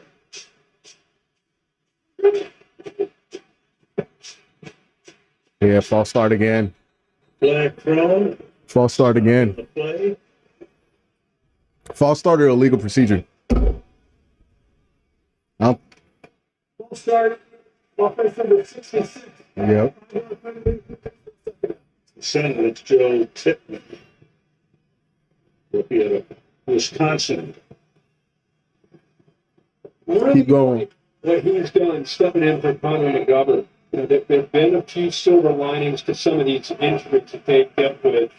And one of them has been Joe Tippmann. Like I said, he is a rookie and he's had to learn on the fly this year. That little hit something. Yeah. Still in one. Yep. So second down 17 now. Oh, come on. Simeon throws over the middle. Can he get away? Hold, he cannot. Backward about the 25-yard line by Simeon. Tucky. 3rd and 16. Imagine being a quarterback, Trevor Simeon, when the average rush is 1.91 seconds, and you got Myles Garrett in the backfield almost every snap, and you're Nathaniel Hackett, you're trying to call the plays. That is a tough ask for any quarterback or any offensive coordinator. Now he's got to come up with something that did not all of 15, explored that territory, but most of it anyway. Got him. Simeon, And that's going to be Alex Wright. from behind by Alex Wright. Pressure by Miles forces him out of the pocket right into the lap of Alex Wright. Darius Smith. Look at this right here. Here next to Myles Garrett, so you're going to get a chance to get a one-on-one matchup with Alex Wright, and this guy is coming on. He really is. Pressure by Miles kind of flushes him. Rushers. They have that on the edge with 91 now in his second year. And then also you got Obo Okawankwo coming in too. Hopefully next week. Where's this field goal from? 44-yard attempt on Sherman, whose last tip was blocked after he took a divot at the tip. Oh, it almost blocked again. Good. So the Jets on the 4th and 16 opted for 3 to turn it into at least a 2-possession deficit, 34-20. 8 minutes left. Holidays inspire us all to connect with family, with friends, no matter what the road throws at you. So find the connection you're looking for this winter in a new Mazda SUV during the Mazda Season of Inspiration sales event. For a limited time, get 0% APR for 60 months, plus no payments for 90 days on the 2024 Mazda CX-5. She never really paid attention to her credit score until she got Credit Karma and used their scores to score more. Like a great rate on an auto loan for some more reliable wheels. Into Credit Karma. Download the money app where your hard work pays off. We offer for your unconditional pleasure Anything you can imagine. the most epic tales. This is who we are. This. Yeah, all right. Pierre Strong can't fumble no more. He can't be in the fucking game no more. Like, I'm sorry. I understand there's a lot of people who are Pierre Strong fans and who believe in him, but you fumble the ball like that, like, you just don't need to play football for the rest of the game. Like, get the fuck out of my face. Like, that was such a weak fumble. A weak fumble. Like, David Njoku can fumble like that every once in a while because he's David Njoku. But everybody else, dog, you can't fumble like that. That was such a weak fumble. You hit hard. Want to move to a place with 4 seasons? Some people in the chat are ridiculous. What do you want the offense to do with no starting wide receivers, no defense, and no defense has negative plays every play? I don't know, man. Let people be in the chat be weird. They're probably drunk. Let's be honest. A lot of people in that chat saying some nonsense, probably drunk. Give them some grace. Give them some grace. You know what I mean? It's just people going to say dumb shit because they watching the game and they trying to hyper react to everything super quickly. And they don't have all the information, or maybe they're not paying attention too thoroughly, or maybe they're a little drunk, you know, and that's going to lead to some dumb shit being said. But, you know, we all rooting for the same team. So just let these idiots, well, not idiots, they're not idiots. Just let the people saying dumb stuff live and then ignore them and actually have the conversation you're trying to have. On this Thursday night, where this crowd is looking to celebrate. I mean, even if they lose the game, they still have a great chance to make the playoffs. Yeah. But they want to see it happen at Bounce tonight in the final home game of the year. And there's hardly anyone who's left this stadium. They want to be here to witness it. For the second time in 21 seasons, touchback here. That defense has been spectacular. This season at home, this team, which has only lost once here this year, have allowed only 13 points per game. Best in the league, and it's the fewest for the Browns at home since 1994, when Bill Belichick was the head coach. 111 pass yards allowed per game, 198 total. Both could be the lowest allowed at home since 1977 in the entire National Football League. From the 25-yard line. Oh, you got him, David. Play action. Flacco throws. Nah, I got they're under it. They're not letting David and Njoku get the ball. Okay, so every time he flashes open, they're putting CJ Mosley 44 and a corner on David, dog. But this is one of their worst games all year measuring success rate, which is how we can see how consistent the defense is.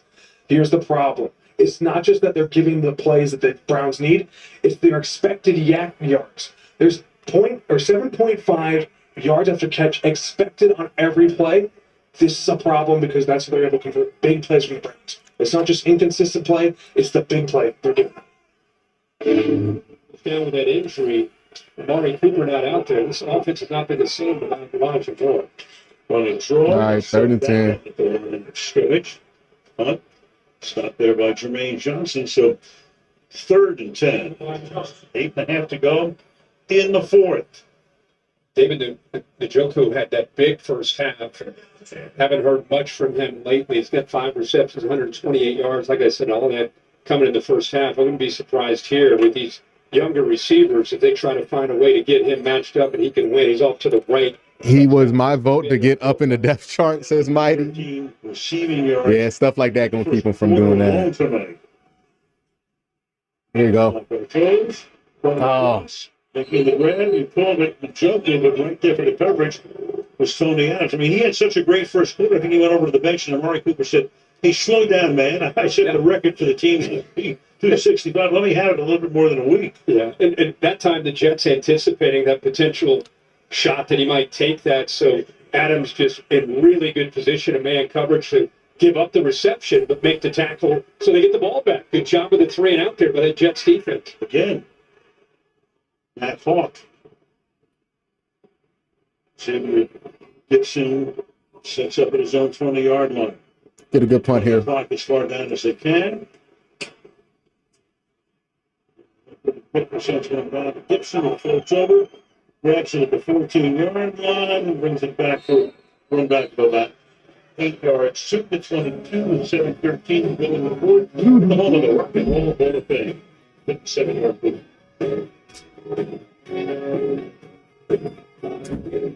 Before I met your mom, I was a covert assassin. I escaped out and now they found us. Who are you? James Bond? I'm still the man you married. You weren't in a band or vegan, Dan. You were an assassin for hire. We all have different versions of ourselves. The Family Plan, now streaming on Apple TV Plus. Rated PG-13. When we said we made the skies bluer, some said keep dreaming. So we did, lowering emissions on the road to zero.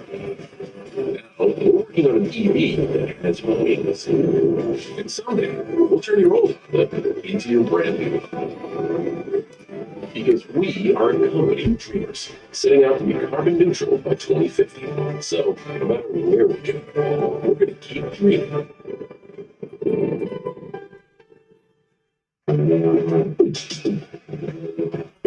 All right. All right, defense. We get a defensive score here. If Myles Garrett can get like 2 more sacks, just get something going. You know what I mean? Just get something going. We need something. We need something to go. You know, we need something good to end the night on. Get something going here, man. Let's go. Let's go.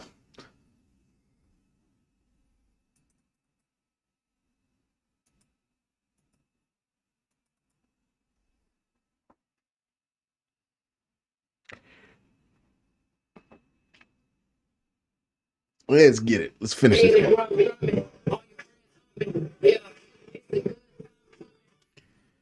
I'm not going to lie to you. They don't tell you how much simply just standing like puts a toll on your body. Like it sounds weird. But I promise you, like just standing. That shit kind of hurts your back. Like, I must be old, dog. But I've been standing up all week. My back been hurting, dog. I need to get one of them shoes, them little wings to like stretch my back out with. Everybody loves this dog. There he was with Aaron Rodgers. Penny and the Jet. Yeah, exactly. Right there. Yeah, good call. and he's paying us a visit in the booth here. Oh, JOK. Oh, well, that was needed a big play, huh? For a molar right there. There it is. Taking down for a loss of 4. Nice. Like it.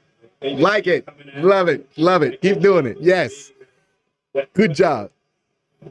2 thumbs up. Say 251. You've heard of 3 in the booth? Yeah, there you go. What do you think?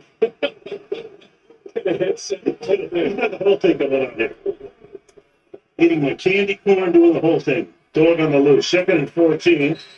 To the 24-yard line goes Reese Ball. Look, this is not apple. What do you see in the milk? Oh, milk bone. Yeah, milk bone. He's got dogs in there. You know, I wasn't the dog guy until he showed up with this guy. I know. They call it timeout or false start. Didn't give the defense a chance to match up. Reset the ball. So you can re-snap it now because we snapped it too early. Didn't give the defense a chance to get set there down at 9 now. 6-13. Gets from their own 24-yard line. That pass is caught. Ball. And again, it's done in by the Grats. So 4th down. Now, they did a really good job, though, with those linebackers of being They're able going to for go it. to the football and just leverage him. Taki on one side and Rusu Paramo on the other. With really nowhere to go. All right, here comes Miles. Yeah, you got to do it. Keep in long territory. Building 6. 4th down. Getting away. Can he get to the marker? Very close. Tackle in bounds. Official comes in. Looks like we're going to spot him a little bit short. That's short. Jeremiah also for a more. Mighty says, oh my God, JOK. Gather at that spot up at the 33-yard line. Is it a turnover on downs or does he get it? He's down. Short. Short. It's right there, yeah. Short. Closer than I thought. Yeah, you see the marker right there. That's short. It's about that knee, where that knee touched where the football was. Gonna put it down, gonna bring the chain gang in. And he was not get by that much. Couple of links. What? That was a heck of an effort by Simeon, the way he's been pressured. Great play. Knew that he had to pull it down and just try to make something out of it. And I think JOK again. Touching right there prevents it. If he would have laid out and just went airborne, he's able to come up with that 1st down. But the leg ends up dragging and prevents him from being able to extend that across that 1st down marker. He is short. Unless the Browns Game of inches. in Jets territory, and they can start to milk the clock here as well. Good job, JOK.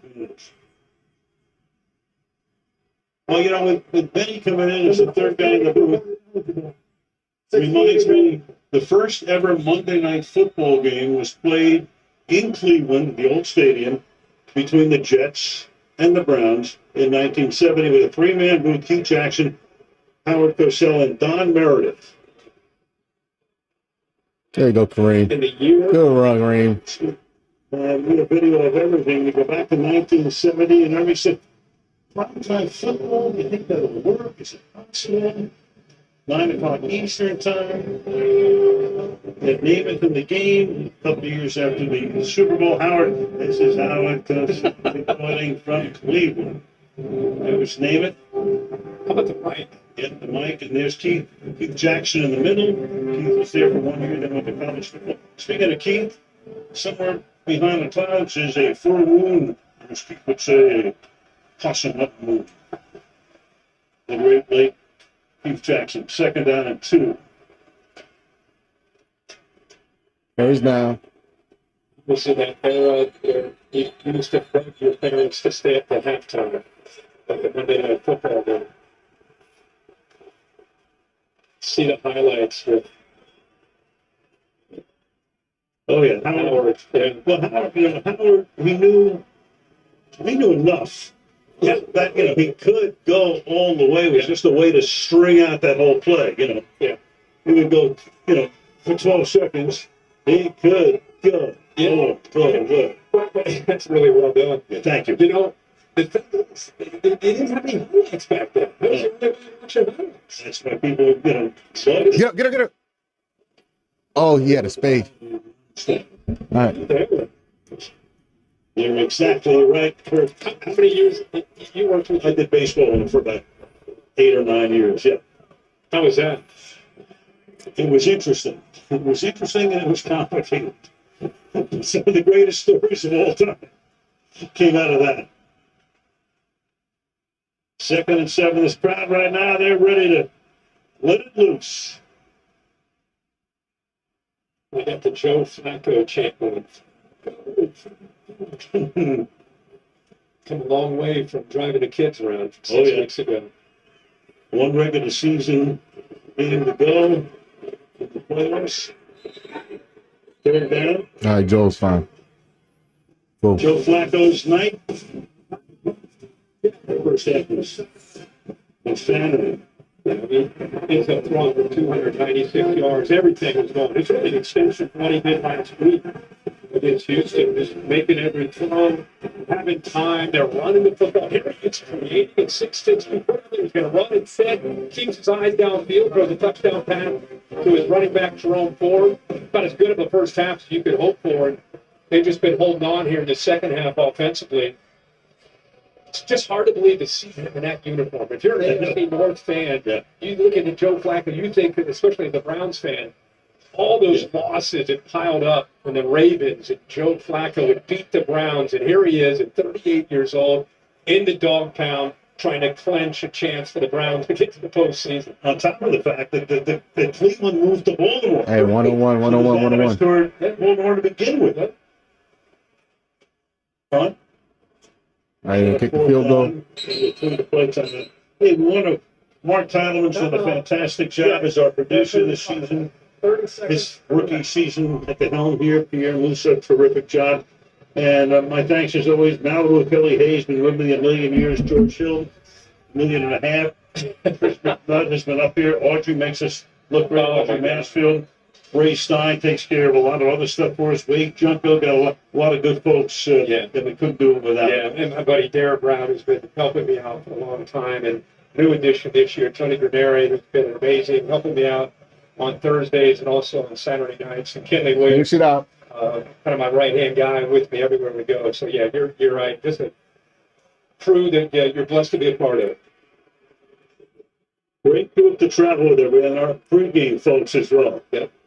Tons of fun. Make the damn field goal. 33-yard field goal with 10. Ooh, got it. Bangs that one forward. Nice. And that'll just about cement it. 37-20 is our score. Final few action-packed game days, regular season next Saturday on ESPN and on ABC. And then next Sunday, CBS, Fox, and NBC. So we keep the schedule to be announced after Sunday's games. Playoff picture in the AFC. So you got Baltimore already in, Miami's already in, KC still hasn't clinched the West yet in the driver's seat. There's Jacksonville, same spot. Cleveland will go in after they win tonight, for sure. Buffalo and Indianapolis will begin at the season stop right now. In the other conference, you've got San Francisco, you've got Philadelphia in, you've got Detroit's also in, Tampa, of course, in the South, that's still up for grabs. Dallas is in, the Rams close, and Seattle stayed alive by winning their last game with the other guys all in the hunt. How great is it to see cities like Cleveland and Detroit, cities that have struggled for so long, to have opportunities with the fan bases they have to get into the postseason. And both teams, if they play up to their capabilities, to make some noise. And neither team has been to a Super Bowl. The Browns nor the Lions since the Super Bowl began back after the 66 season. All right. One more good set on defense, and we're good. The defense is outstanding. They can always. Thomas Dalton says playoffs. Yes. It's looking real. It's been real for a couple weeks now, honestly. You clinched it last week virtually, but this just does it officially. Who knows who's going to end up winning the AFC? Now you have a chance to win the division. and Houston all fighting it out, tied there at 8-7. But the Browns are dangerous, like we talked last week with the New York LA about the Raiders in the NFC. With Stafford, the way they're playing, they could be a tough out. You'll be playing your best in December. The Raiders certainly are. Oh. Backhanded catch. Grab two in about 9 yards. And for the Prime Vision send-off, I want to say a big thank you from the entire Prime Vision team to you, the viewers, the Prime Vision viewers of the Next Gen Stats. Yeah, we're so thankful for why you watch our broadcast, whether it's the All 22, whether it's the on-screen. Oh, here's Miles. We hope you learn some of. Man, he's gotten so many pressures today. The new features every week come up to try and make the game a little bit more exciting for you. So, again, thank you so much for everything you've done watching our game, giving us feedback, and hope to see you again next year. It really, for the Browns, I think part of what they do against Cincinnati, it's going to depend on the results of the Miami-Baltimore game. You know, if Baltimore ends up winning that game, there's really no need to rest up against Cincinnati. It's almost like anybody that's ailing, you rest them up, get ready for that first round. Right. False start. 2. Myles Garrett has terrorized this offensive line. Offense number 77. 5-yard penalty, third down. Of course, if you win the division, that's huge because you do get a home game.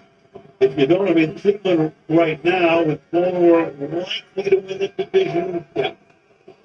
Cleveland would have to go on the road. But, the one time that they made the playoffs in the last 2 decades, they went on the road.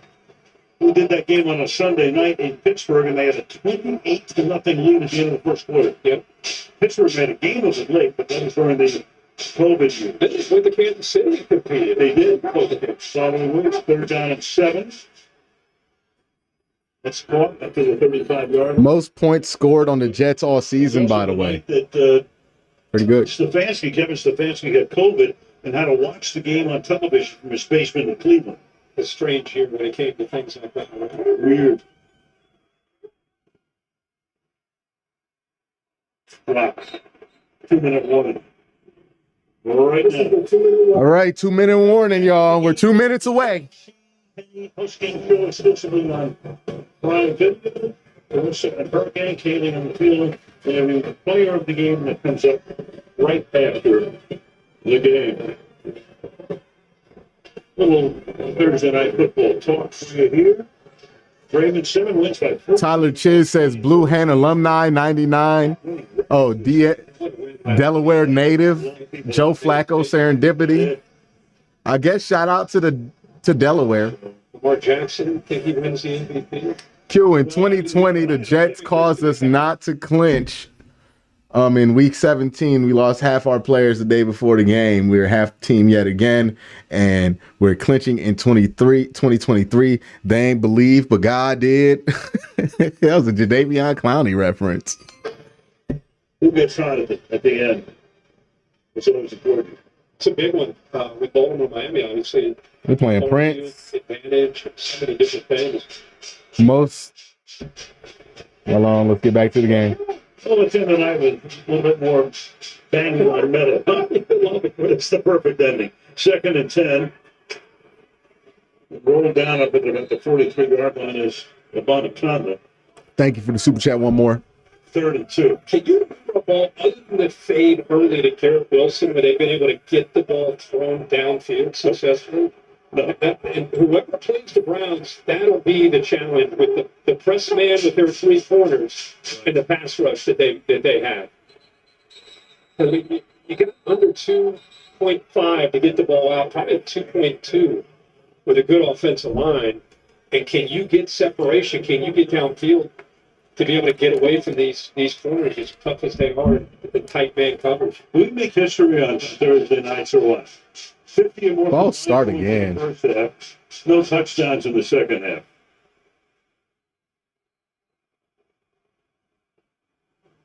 And we're down to 60 seconds.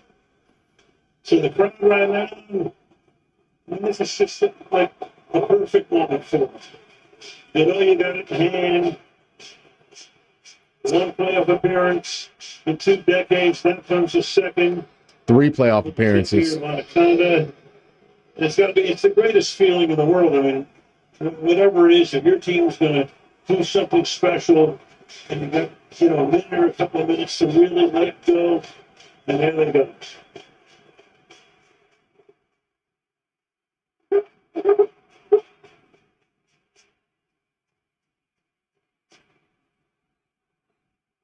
Turf goes a guy in again. Ain't no way they're gonna throw this ball one more time. This is a bit of a fan base. Not having and a passion. Made the Browns get an injury. Yeah, that's Browns player down. Who's hurt? I don't know if the Jets were going to be content to just let it go. Player in 2 minutes by rule. Oh, it's Zadarius. Charge timeout. Set the game clock. Is Zadarius doing his one? So Do we rest one more play. and try to win if possible versus Cincinnati? I mean, like, you're going to try to win regardless of who you throw out there. But anybody questionable is probably not playing in that game, and it really depends on what Miami does. Darius Smith. Is he all right? He got hurt last week, but it is. And he was able to come back, and it is. Yeah, so he's getting up right now. Again, he's an edge player, but they move him inside again to be able to get Alex right into the game, give him those 3 pass rushers. He just went down. Revenge is the dish best served cold. It's cold on Lake Erie, baby. Browns clinch a playoff win. I think I might need some Hill Quincy for this. You too, so you know he's going to be all right. There's Garrett. They can exult. A little celebrating tonight, as will many folks in northeastern Ohio.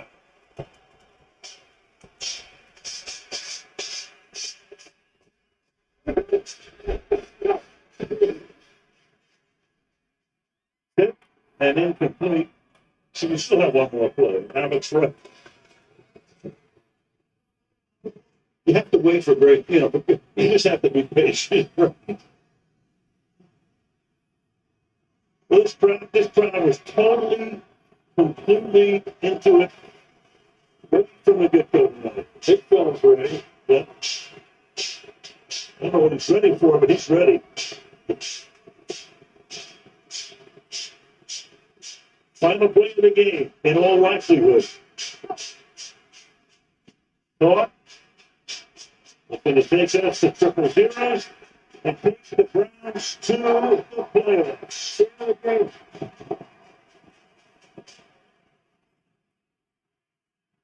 What did David and Joku just do?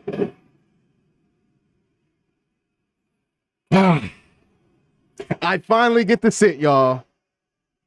I finally get to sit. Oh, yeah. Oh. Woo, that feel good. I ain't gonna lie, that feel great. Yes. Yes. Oh yeah, that's the stuff.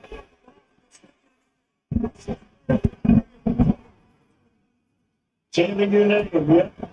They tested it obviously to go. We said it, can't believe you. Think about going to playoffs. Honestly. Hey. Browns making a lifetime memory for a lot of people tonight.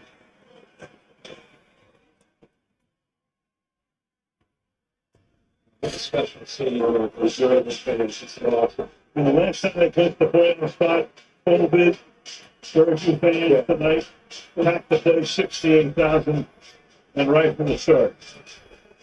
Kind of celebration these fans deserve right here.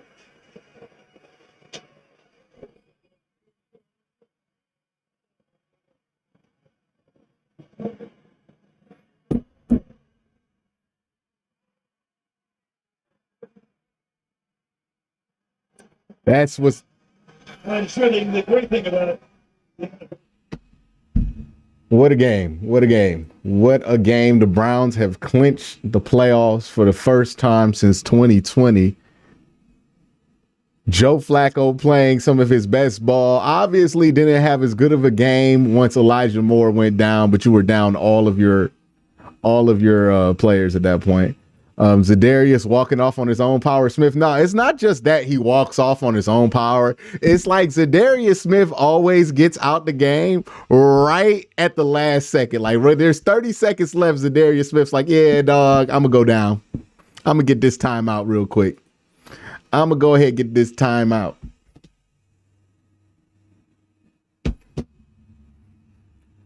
That's what's hilarious about Za'Darius.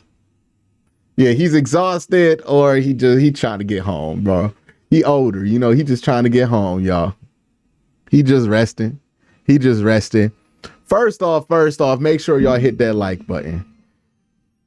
Ray Rags asks us a question. He wonders, do y'all still want to fire Kevin Stefanski? I don't think many of us do.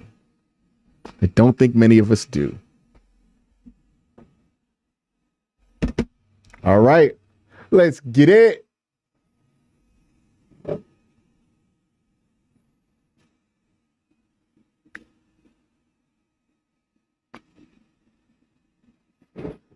The Cleveland Browns are back in the playoffs after a 4-year hiatus.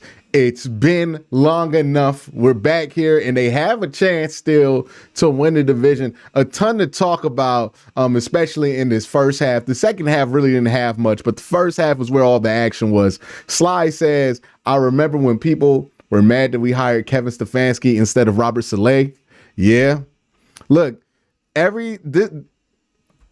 I want to start first and foremost by talking about how impressive this feat is. 11 wins is this time, not just for the Cleveland Browns as a team, not just for Kevin Stefanski as an individual, not just for Andrew Berry as an individual, or even Joe Flacco or anybody else that you want to add to that equation.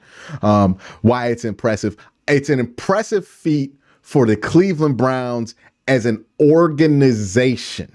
Because name me the organizations that are well prepared enough, that have the locker room culture, to have this much turmoil in a season, this many key star players go out during the season and to still be successful, and not just successful, hitting the end period of the season, thriving. There's not many teams that can do that. That kind of stuff is what we reserve for the great organizations in football. And since the Browns have had the branding of the Cleveland Browns in the last 17 years of the franchise history, it hasn't been good. People have kind of overlooked what they've been building in Cleveland, especially since 2020, but really starting all the way back at 2018. People have ignored it. But what the Browns have been building is a winning football franchise. And that's what they have right now. A defense that can withstand multiple hits. Look, once the Browns got 34 points, it did not matter if Joe Flacco was going to throw another touchdown. It did not matter if Elijah Moore was in the game. It did not matter that you had no offensive weapons. Why? Because your defense is so stacked that they can just hold a team scoreless for a whole half of football because they're that good. I think the Jets might have legitimately had 10 points, right? They scored 10 points. Just nothing. That's what a dominant defense does. Joe Flacco, I felt like outside of the one pick six that happened because of the blown screen pass, and that was on him. I thought he played a tremendous game in this one. I thought the Browns in general played very well in this one. And I thought that this was a spectacular game from David Njoku, a spectacular game from Joe Flacco, especially. And that's the headliner on this one, right? Myles Garrett dominated. The defense dominated. They did their thing. But the last 2 weeks, we've been talking about Joe Flacco because Joe Flacco has been playing at a very high level. And it goes to show you again what I was talking about last week, where it's like, hey, he's actually getting better every week. He's making better decisions. Now, again, second half of this game, you can blame it on him being old and tired. I saw some people doing that on Twitter jokingly. I don't think anybody was serious about that, but you can blame it on whatever you want to blame it on. We know what happened in that moment, right? He was just out of weapons. David Njoku was getting triple covered. Nobody was open, and he could trust nobody to be in the right spot. So you do need your wide receivers in Amari Cooper and Elijah Moore to get healthy. And I'm sure by the time the playoffs roll around that those two will be healthy. Now, what does this mean for the rest of the year for the Cleveland Browns? What do they do going into Cincinnati? Well, it depends on a couple of things. My man B-Dog says that made Kev pass Bill on the win total for a Browns head coach. That's nuts. That's nuts. Yeah, good for Kevin, man. And Kevin gonna get to win 100 in Cleveland. Like, trust and believe that. But back to my main point about where the Browns are and what they're trying to achieve going forward. In the playoffs, they have a great defense. They can stop anybody. And if this offense can roll just a little bit, you start to look at some of these teams and say to yourself, man, the Browns can really do something. Now, there's some things that you would love to get cleaned up, right? You would love to get just a little bit healthier on defense so you can, switch out some of these safeties who are asked to play some heavy roles and instead have guys in the game like Grant Delpit. You want to get healthier on that end. You really want to get healthier on the offensive line. You want Joe Bitonio to start feeling like Joe Bitonio again. He just hasn't been quite himself since that back spasm injury. Obviously, you want Amari Cooper and Elijah Moore to get healthy. You want to get as healthy as possible. But for the Cleveland Browns, what you watch now is what happens with Miami and Baltimore. If Baltimore loses that game to Miami, then the last week of the season, the scenario is going to go as follows. If Pittsburgh beats Baltimore and the Browns beat the Bengals, the Browns are not only the 2 seed, but they also get home field. So a lot to look forward to for the rest of the year. My guy Gio Bruh says Coach of the Year, Kevin Stefanski. I have no way of disagreeing with that whatsoever. I don't know how anybody else can disagree with that right now. He's coaching at such a high level. You can put Joe Flacco in comeback player of the year. You could put Myles Garrett in defensive player of the year because I'm pretty sure the pressure numbers are about to be insane on him. But yeah, it's been a spectacular year for Cleveland. It's been a year of spectacular efforts from guys being asked to step up week in, week out. My guy Michael says having much more fun than we did in 2020. We had to sweat out too many bad fourth quarters that year. This is a better team than they were in 2020. And that says a lot given how good that 2020 team was, but also how injured this 2023 team is and how good this team can really be next year if they just get a few things going right and rolling in the right direction. The Browns have built themselves a team, y'all. Like the Browns have really built themselves a unit. And look, a lot of these guys are under contract. So much of the rigmarole around, the Watson trade's going to ruin the Browns franchise and the wishful thinking around that from people nationally has really blinded a lot of people or made people kind of forget how good the Browns roster is and how much of that roster they have locked in for multiple years going forward. And this is just who the Browns are going to be for the next few years at the very least. And that's going to be a really, really, really good football team going forward. They just are. They just are. I mean, like, who knows what they can do next year once they get healthy. Hopefully they could stay relatively healthy. But next year is next year. We're still focused on this year. The Browns have a lot of things that they can accomplish for the rest of this year. And they have a lot of goals that they want to reach for the rest of this year. The Browns are just in a big place right now as a franchise. They're in a big place right now as a team. I said earlier this year that this was a fork in the road season for the Cleveland Browns as an organization, right? There were two obvious paths that you could walk if you were the Cleveland Browns this season. There was the path of the same old stuff, right? The Browns doing the same old stuff. I remember looking at that, like I'm looking at that highway bridge where everybody funnels out after these Browns games. And I remember some of the saddest marches of my life being on that damn bridge. And this season was a fork in the road for the Cleveland Browns and for the people walking this bridge to determine how they would walk that bridge for the next 10 years. Probably finished with a better record than the Chiefs. Yeah, it's crazy. But what this season was a fork in the road to determine how you would walk that bridge for the rest of your life. Not the rest of your life, for the next 10 years. Right? If the Browns had a bad year and it went bad and Jimmy got impatient and he fired everybody, it would be same old Browns. We would be back to the same old Browns because I truly believe we have a stable organization. My guy Chris Gustafaro says, time to get that ring, Q. Let's get it, man. Let's go. But that was the fork in the road. This year, if you did not have a good year, everybody's ass was on the line. Everybody could have been cut. Everybody could have been fired. We could have been back to the same old Browns. But you know what? You go 11-5 like this.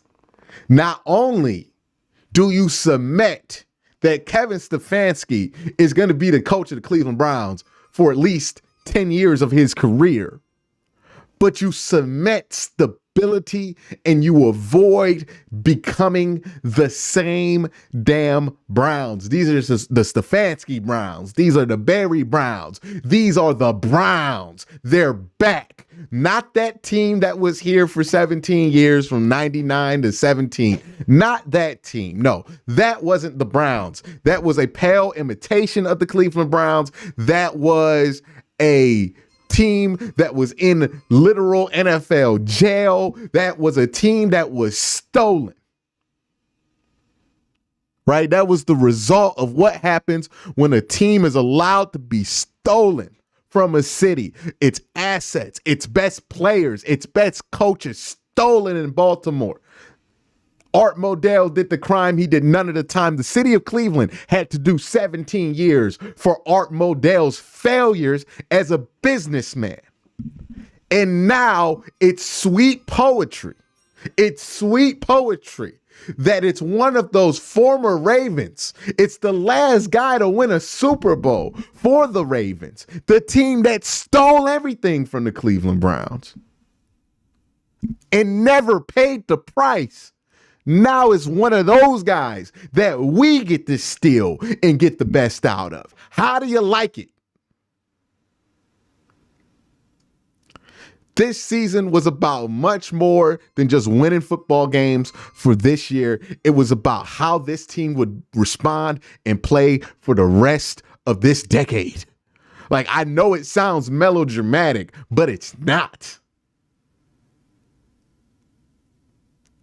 Like, this was the thing. Like, we're going to look back in 3 years, 4 years, 5 years. Your children are going to look back when they're adults at this year and say, oh, this is when the Browns stopped being the expansion Browns, the reactivation Browns, and really became the Cleveland Browns again. This is the Cleveland Browns. This is Cleveland Browns football. This is why people sat through garbage for 17 years, because they knew it could be this one day.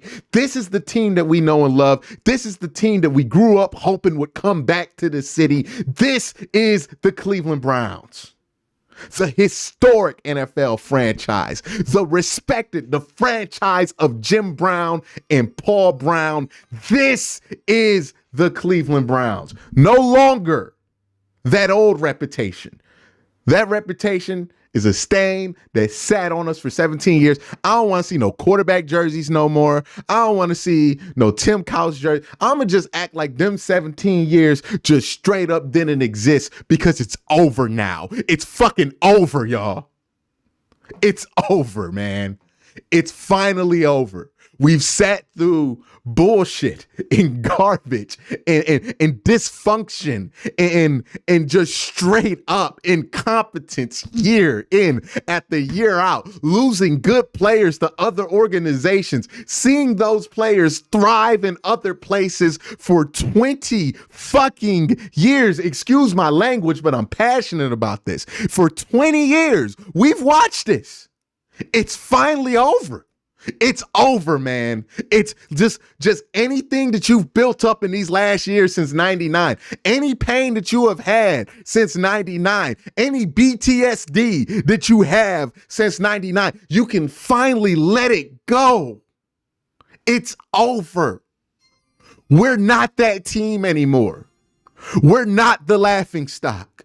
We're not the team that can only have stuff go wrong.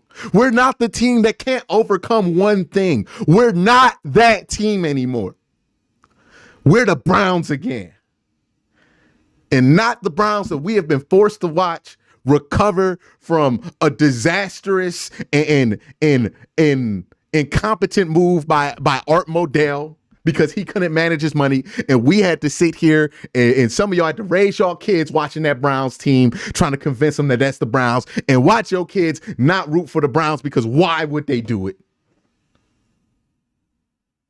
Why would they do it? Why would anybody root for this team, right? In 2010 or in 2012? Why would anybody do it? We waited for this day. We waited for us to finally get those scars of reactivation off of our body and become the fucking Browns again. And we're finally the fucking Browns. That's what today means. That's what this win means. That's why you're going to see grown-ass men who don't ever cry crying about this shit, because it's not just beating the Jets. It's not just making the playoffs. It's fucking over. 17 years of mediocrity, of not having a coach, of not having a GM, of just assuming that we're going to make the worst decisions possible in the draft, that we're just not going to be able to recover. One guy goes out, season's over, BTSD, whatever it's over. It's finally over. And for some of us, it's impossible to believe. This don't feel real. We feel like we done died and went to heaven or something because Joe Flacco is out here doing incredible stuff for us. That don't ever happen for us because it's finally over. It's finally done. We don't have to worry about Cleveland is Cleveland. We don't have to worry about none of this. It's over. For now, it's finally fucking over. We're not the Browns as the Browns anymore. That's the Chargers. Okay? That's the Chargers. That's all these other teams. That's not Cleveland anymore. It's the Bears. It's the Jets. It's everybody else. If you want a team to bring up about doing some bad stuff, that's another team. That's no longer our Browns. We've done unspeakable damage to this team's reputation over 17 years. It's finally done. We're finally not that team anymore. We finally believe it. It's finally over. We've done it. We are the Cleveland Browns again. That helmet means something. That logoless helmet means something. That stripe, it means something.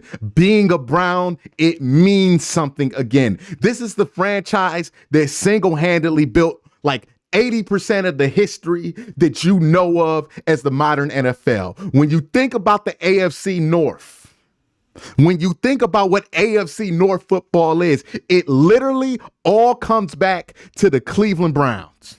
You want to talk about Pittsburgh, 3 coaches since the 1960s being super stable. You know where Chuck Noll got his start? In Cleveland. You know where Chuck Noll learned everything he knew about football and putting together an organization from Paul Brown when he was on the Cleveland Browns. So everything you talk about Pittsburgh this and they learned all this, it came from Chuck Noll. That came from Cleveland. We built that. Baltimore literally stole everything we had because they had an incompetent owner who couldn't manage money, and they got to live off that for free. We know how Baltimore got built, and we know how Cincinnati got built when Paul Brown couldn't coach the Cleveland Browns anymore and decided to make an imitation in Cincinnati. That's who the Cleveland Browns are. Not whoever gets the little memes, the little jokes, oh, the Browns, it's the Browns. That's not the Cleveland Browns. This is the Cleveland Browns, overcoming everything and still winning. That's the Cleveland Browns. That's the Cleveland Browns that Jim Brown was on. That's the Cleveland Browns that Paul Brown was on. That's the Cleveland Browns that Bernie Kosar was on. That's the Cleveland Browns that Paul Sight was on, that Webster Slaughter was on. All of these great players from early NFL were on. That's the Cleveland Browns, and we're back to being that again, man. We're back to being the Browns, and it feels great. That's the feeling you're feeling. For those of you who have teary eyes in the audience, for those of you who have cried, I understand those tears and let them flow, because those tears have been waiting in your body for 20 plus fucking years. Let them go. Cry. Feel the ease. Let it all fly off of you, because the Browns are actually back. This is the Browns. You can now finally look at your family, your kids, the people who you want to grow up and raise into this Cleveland Browns tradition and not feel guilty about what you're putting them into, because it's no longer a negative thing. It's no longer a sad thing to be a Browns fan. It's no longer something you have to overcome. No more guilt. You don't have to feel bad about your kids becoming Browns fans. You don't have to feel bad about what. No, you can raise them in that brown and orange and feel good about it, because they the Browns. They the fucking Browns again, man. That's who we are. You want to know why this franchise gets to keep his name, keep his colors? Every time somebody talks about expansion, they never understand the reason the NFL refused to let Cleveland not have a team. They never get why the NFL refused to let the Browns move anywhere outside of Cleveland, because this team is NFL history. This team is a historical landmark. As historic as the Cowboys, as historic as the Green Bay Packers, one of the biggest brands that the NFL has, the Cleveland Browns, we're finally back to being the Browns.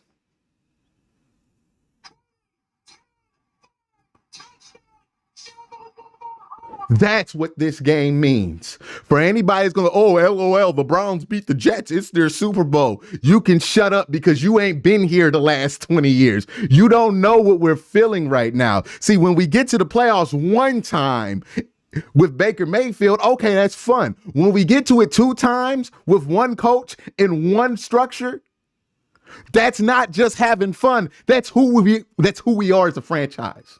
That's who we are now.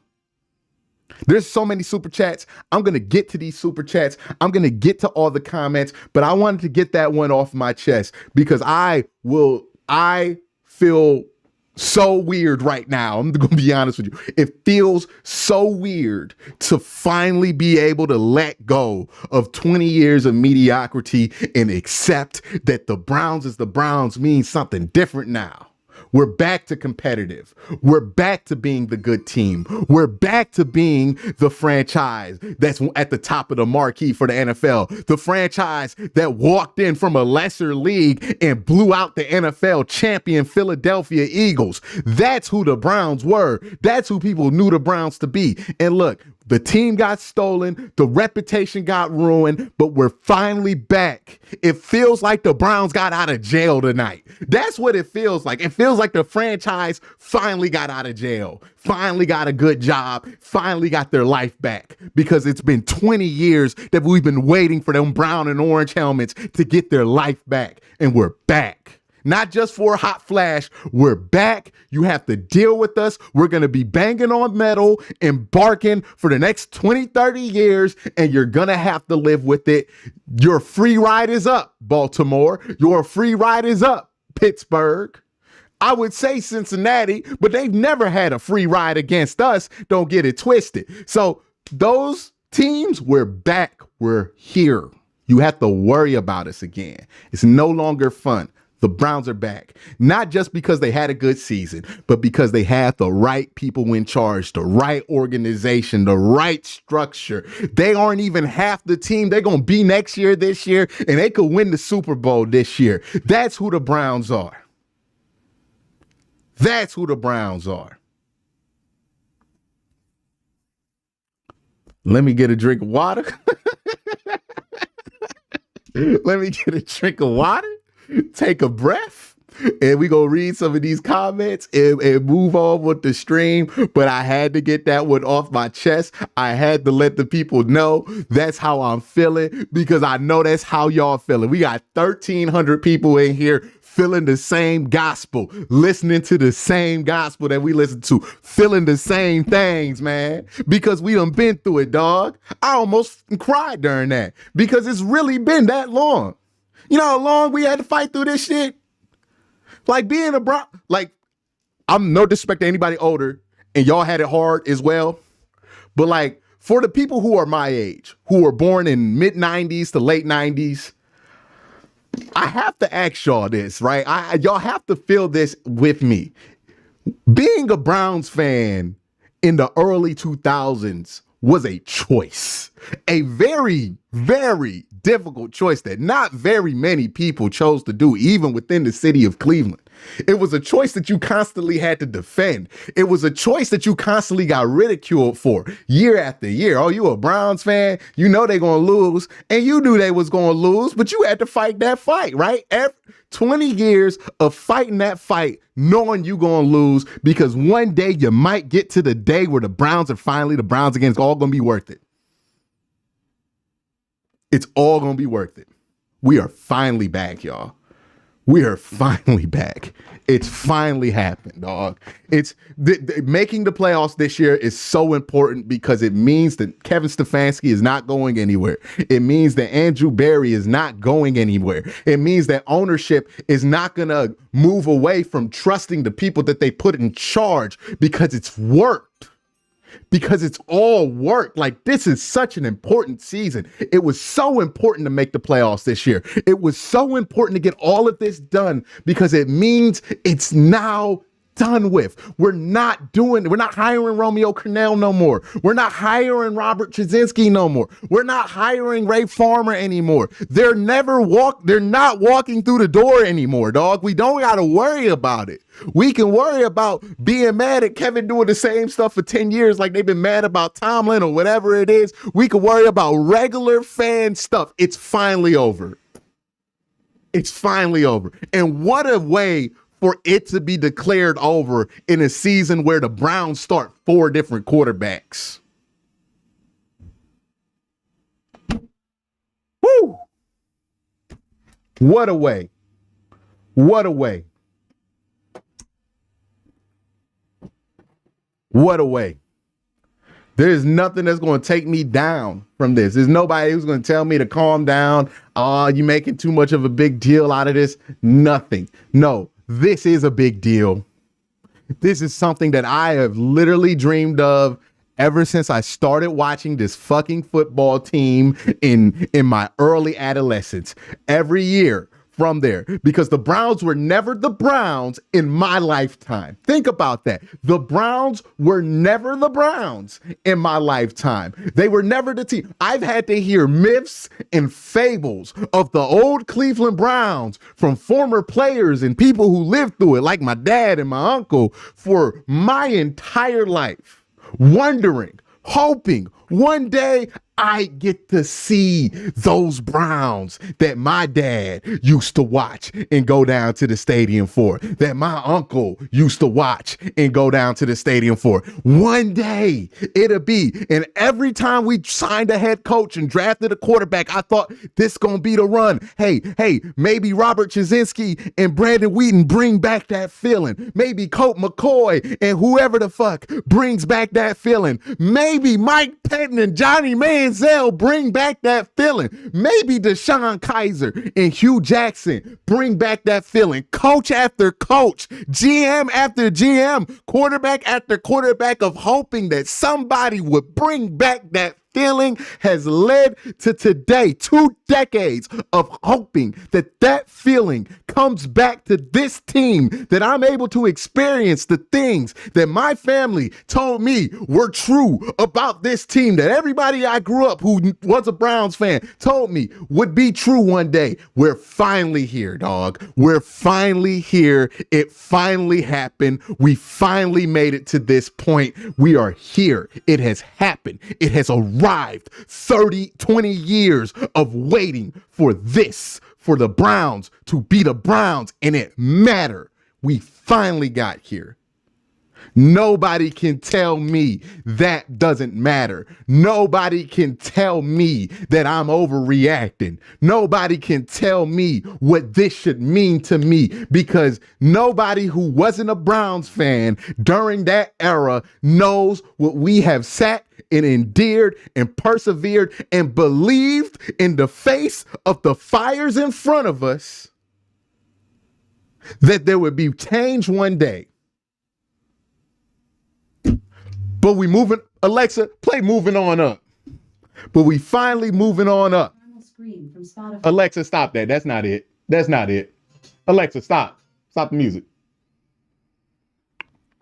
We'll get that figured out in just one moment. But we finally made it, dog. We finally made it to this point. It felt like it would never come. When I was watching Colt McCoy struggle to get a first down, when I was watching Brandon Wheaton just play quarterback, there were times where I'm like, man, this ain't gonna never happen.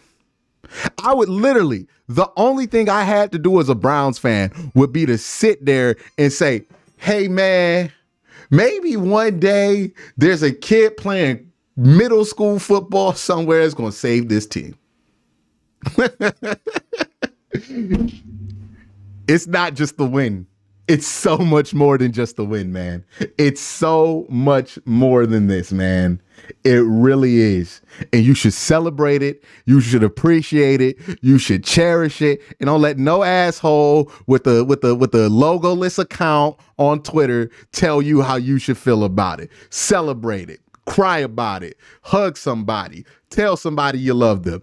Understand what you've been through, but don't let somebody take you out of this moment, because if you're a Browns fan and you've lived through this since 1999, God damn it, you deserve it. You earned it. You earned every emotion you are feeling right now, because it's not just the playoffs. It's not just winning a game. It's not just making the play. It's not just one thing. It's 30 years of baggage being dropped off of your shoulders on one fell swoop, because it's finally over.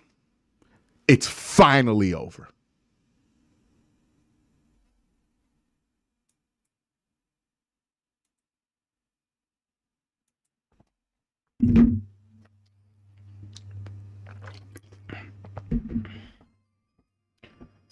Woo.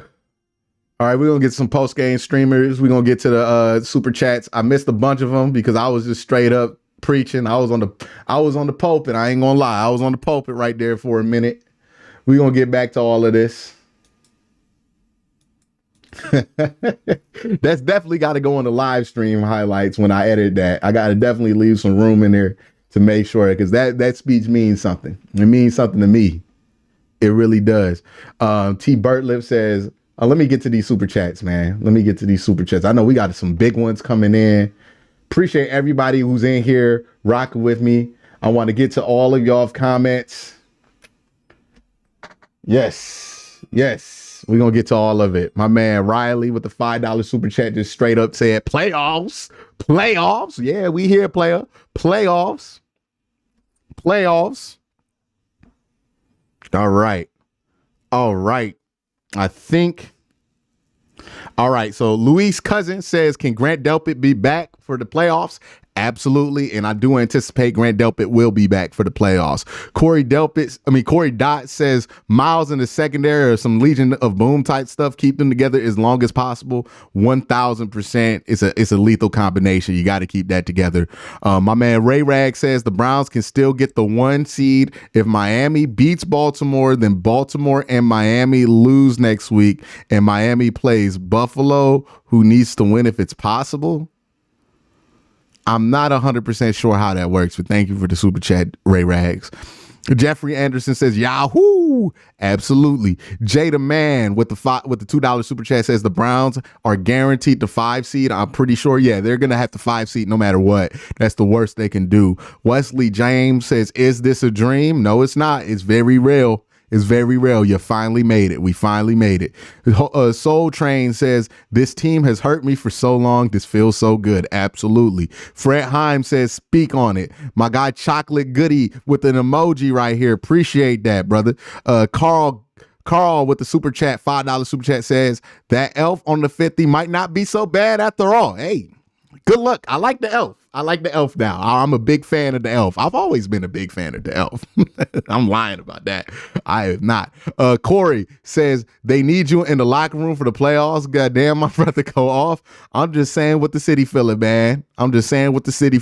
Rich Man says my daughter is 4, my son is 1. This is what they know, and I love it. Absolutely. My man CL says, go off, son. Feeling that passion, bro. Been here for all of it. Feels good. Go Browns. Richard Baker says playoffs. Chris Gustafaro says Quincy 316. We are the Cleveland Browns. Absolutely. Aaron Neal says preach, Q, preach. Thank you for everything you do. Absolutely. My pleasure. Like I work at Chick-fil-A. Max Al Dojo says playoffs. Go Browns. Thanks for helping us get here, Q. I'm just somebody who loves this team, who also loves football, who loves breaking down the game and loves making these videos. And I'm really appreciative that you guys are here for that journey as well. Stefan says with a $20 super chat, preach Q. This is a lifetime of bad mistakes erased tonight. This is the turning point. The Browns is the effing Browns. And we're here to compete. Absolutely. Absolutely. Crystal Jen says, thank you for all your hard work covering this team. We moonwalking. This team is resilient, plays hard for each other and the fans. Let's go. Browns clinch the playoffs, Q. A lot of money. Making a lot of money. LOL. Talk your stuff. Absolutely. Absolutely. Delpit and Hickman will be crazy next year. We're going to have a lot of combinations we could throw at guys next year with all the talent we have. Laser McDanger says, every week I come home, I go straight to your channel for the reaction. Been with you the last 3 years, bro. We finally did it. Go pet the cat, Q. Absolutely. Go ahead. Go give my cat a nice pet after all of this stuff. My man Ray Rag says with $10 super chat, best way to get over COVID. Browns making the playoffs. Hey, man, glad you got through COVID, brother. Man, we are banged up. My man Cody Marshmallow with a $20 super chat. I really do appreciate that. Man, we bigged up an average running back who got 1,100 yards and made the Madden cover. Talk about Peyton Hillis. Ray Rag says the Browns make history, become the first team to make the playoffs after starting 4 quarterbacks in the season. I mean, just incredible stuff that the Browns have been able to do. Incredible stuff that the franchise has achieved. This is just a huge win for the franchise, man. A huge win. There's no ifs, ands, buts about it. My guy Philip says, when we play our brand of football, nobody can play with us. Absolutely. That's true. Nirvana says Kevin Stefanski, coach of the year. And T. Bertlef says, starting a new era, baby. Let's effing go. Let's effing go. Browns. And then my man Riley said playoffs. Yes, it's all happening. It's all happening right now. That feeling is finally back in Cleveland, man. The Browns are finally back. This is the team we've been waiting on for a very, very, very long time. This is the franchise, the organization, the people in charge, everything that goes into it. We've been waiting on this for a very, very long time. My guy Mike Dibble says, oh, happy day. Hey, man, we finally made it to this point. I know a lot of us older fans, because I've heard this from my older fans older viewers in there, or just talking to older Browns fans. A lot of people wondered that they would live to see this day. Sleep Leo says the dynasty begins this year. Absolutely. Let's get it going. Let's get it going, man. Ceiling is the roof, as Michael Jordan once said. Ceiling is the roof. All right, I'm going to see if we can get some of these press conferences up. Looks like they started about 13 minutes ago. Let's go ahead and get this going, man.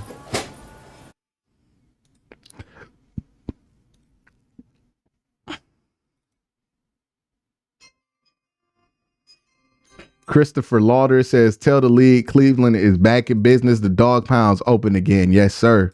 The dog pound is open again. First time in a long time, but we open. We back open.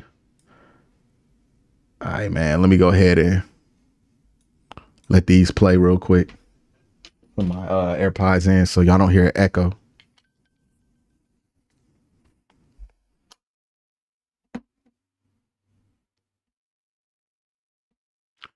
Sport Tech 85 says, can I get a clinch? Here we go, Brownies. Here we go. Here we go. I don't really do it that well. I don't hit that rhythm well. I'm not gonna lie. But we gonna do it all, man. We gonna do it all.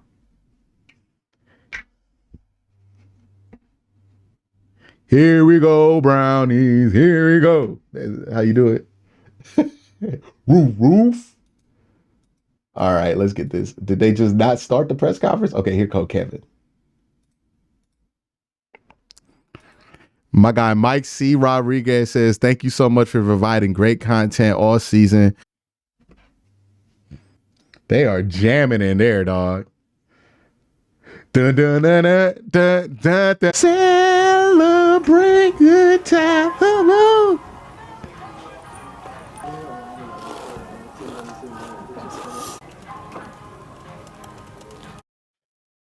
My guy Zachary says, Quincy, love you. Want to know, is this should the Browns have complete optimism that they should make a run to the Super Bowl with the performance like they did tonight against a top defense like they did? They should have the hope that they could go in and beat anybody. And if you have that mentality in the playoffs, then anything can happen. VS says, Coach of the Year, Kevin Stefanski, Myles Garrett, Defensive Player of the Year, Flacco, Comeback Player of the Year, Playoff Bound, Season to Destiny. Let's keep going, man. Let's keep going. They ain't got no audio on this. Yeah, they're gonna have to re-release this. This is not usable. This is not usable at all. My guy Byron Black with a 50 bomb says, watch you for a few years. Thank you for putting out great, endless content. Keep up the great work. Appreciate y'all, man. Appreciate y'all. And you know what? You know what, Browns fan? I talk about it finally being over. I talk about a new era on the rise. I talk about it meaning something different to be a Browns fan this year. And I feel like I got the perfect song to play for that. For those of y'all who love television, my guy Lucas says, love seeing the fan base get excited again. Love the support. The ceiling is the roof of this team. Absolutely, Lucas. And you guess what, man?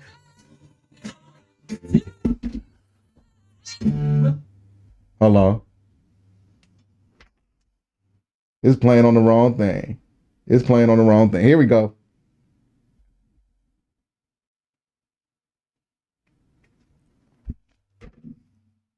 Why ain't he playing?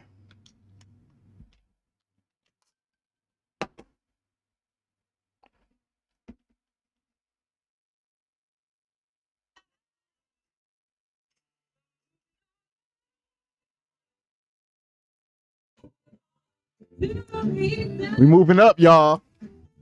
Finally, it's different now. It's changed.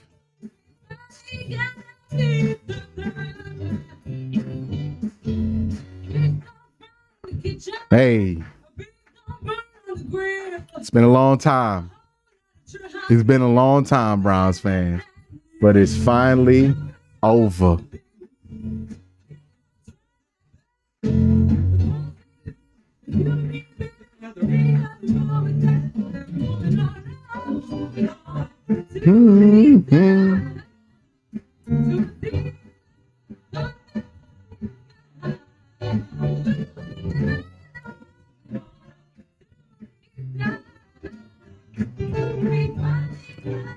It's finally back. Somebody is still in my internet?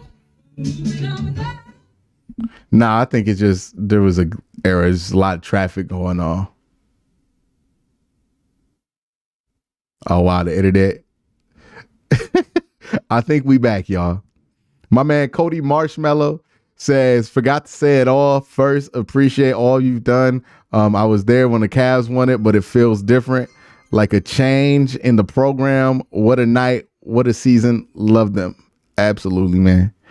Absolutely. Absolutely. Is my internet still not working? Let me go check my phone real quick to see if the stream came back.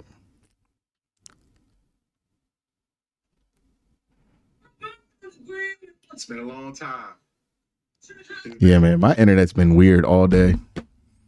I got to get this thing hardwired into the router. Flacco's talking.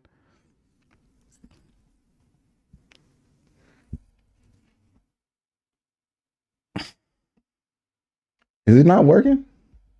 Time, Browns fan, but it's finally over.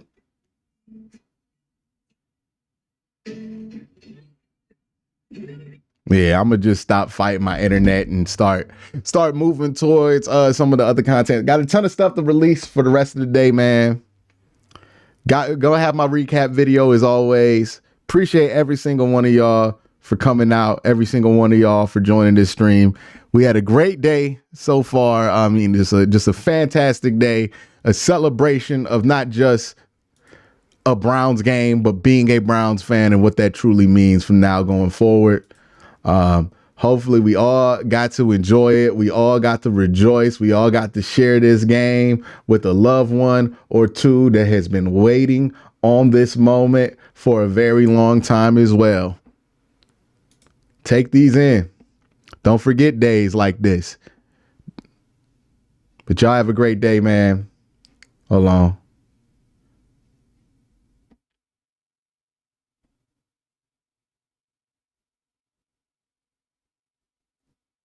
But y'all have a great day. Again, I appreciate every single one of y'all for coming out.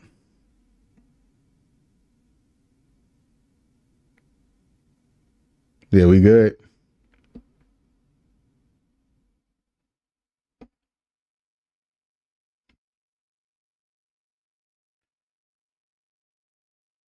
All right. So again, appreciate everybody for coming out. Appreciate everybody for enjoying this day, for sharing this day with all of us. Just such a great day, man. Appreciate all y'all. Y'all have an even better night. Peace.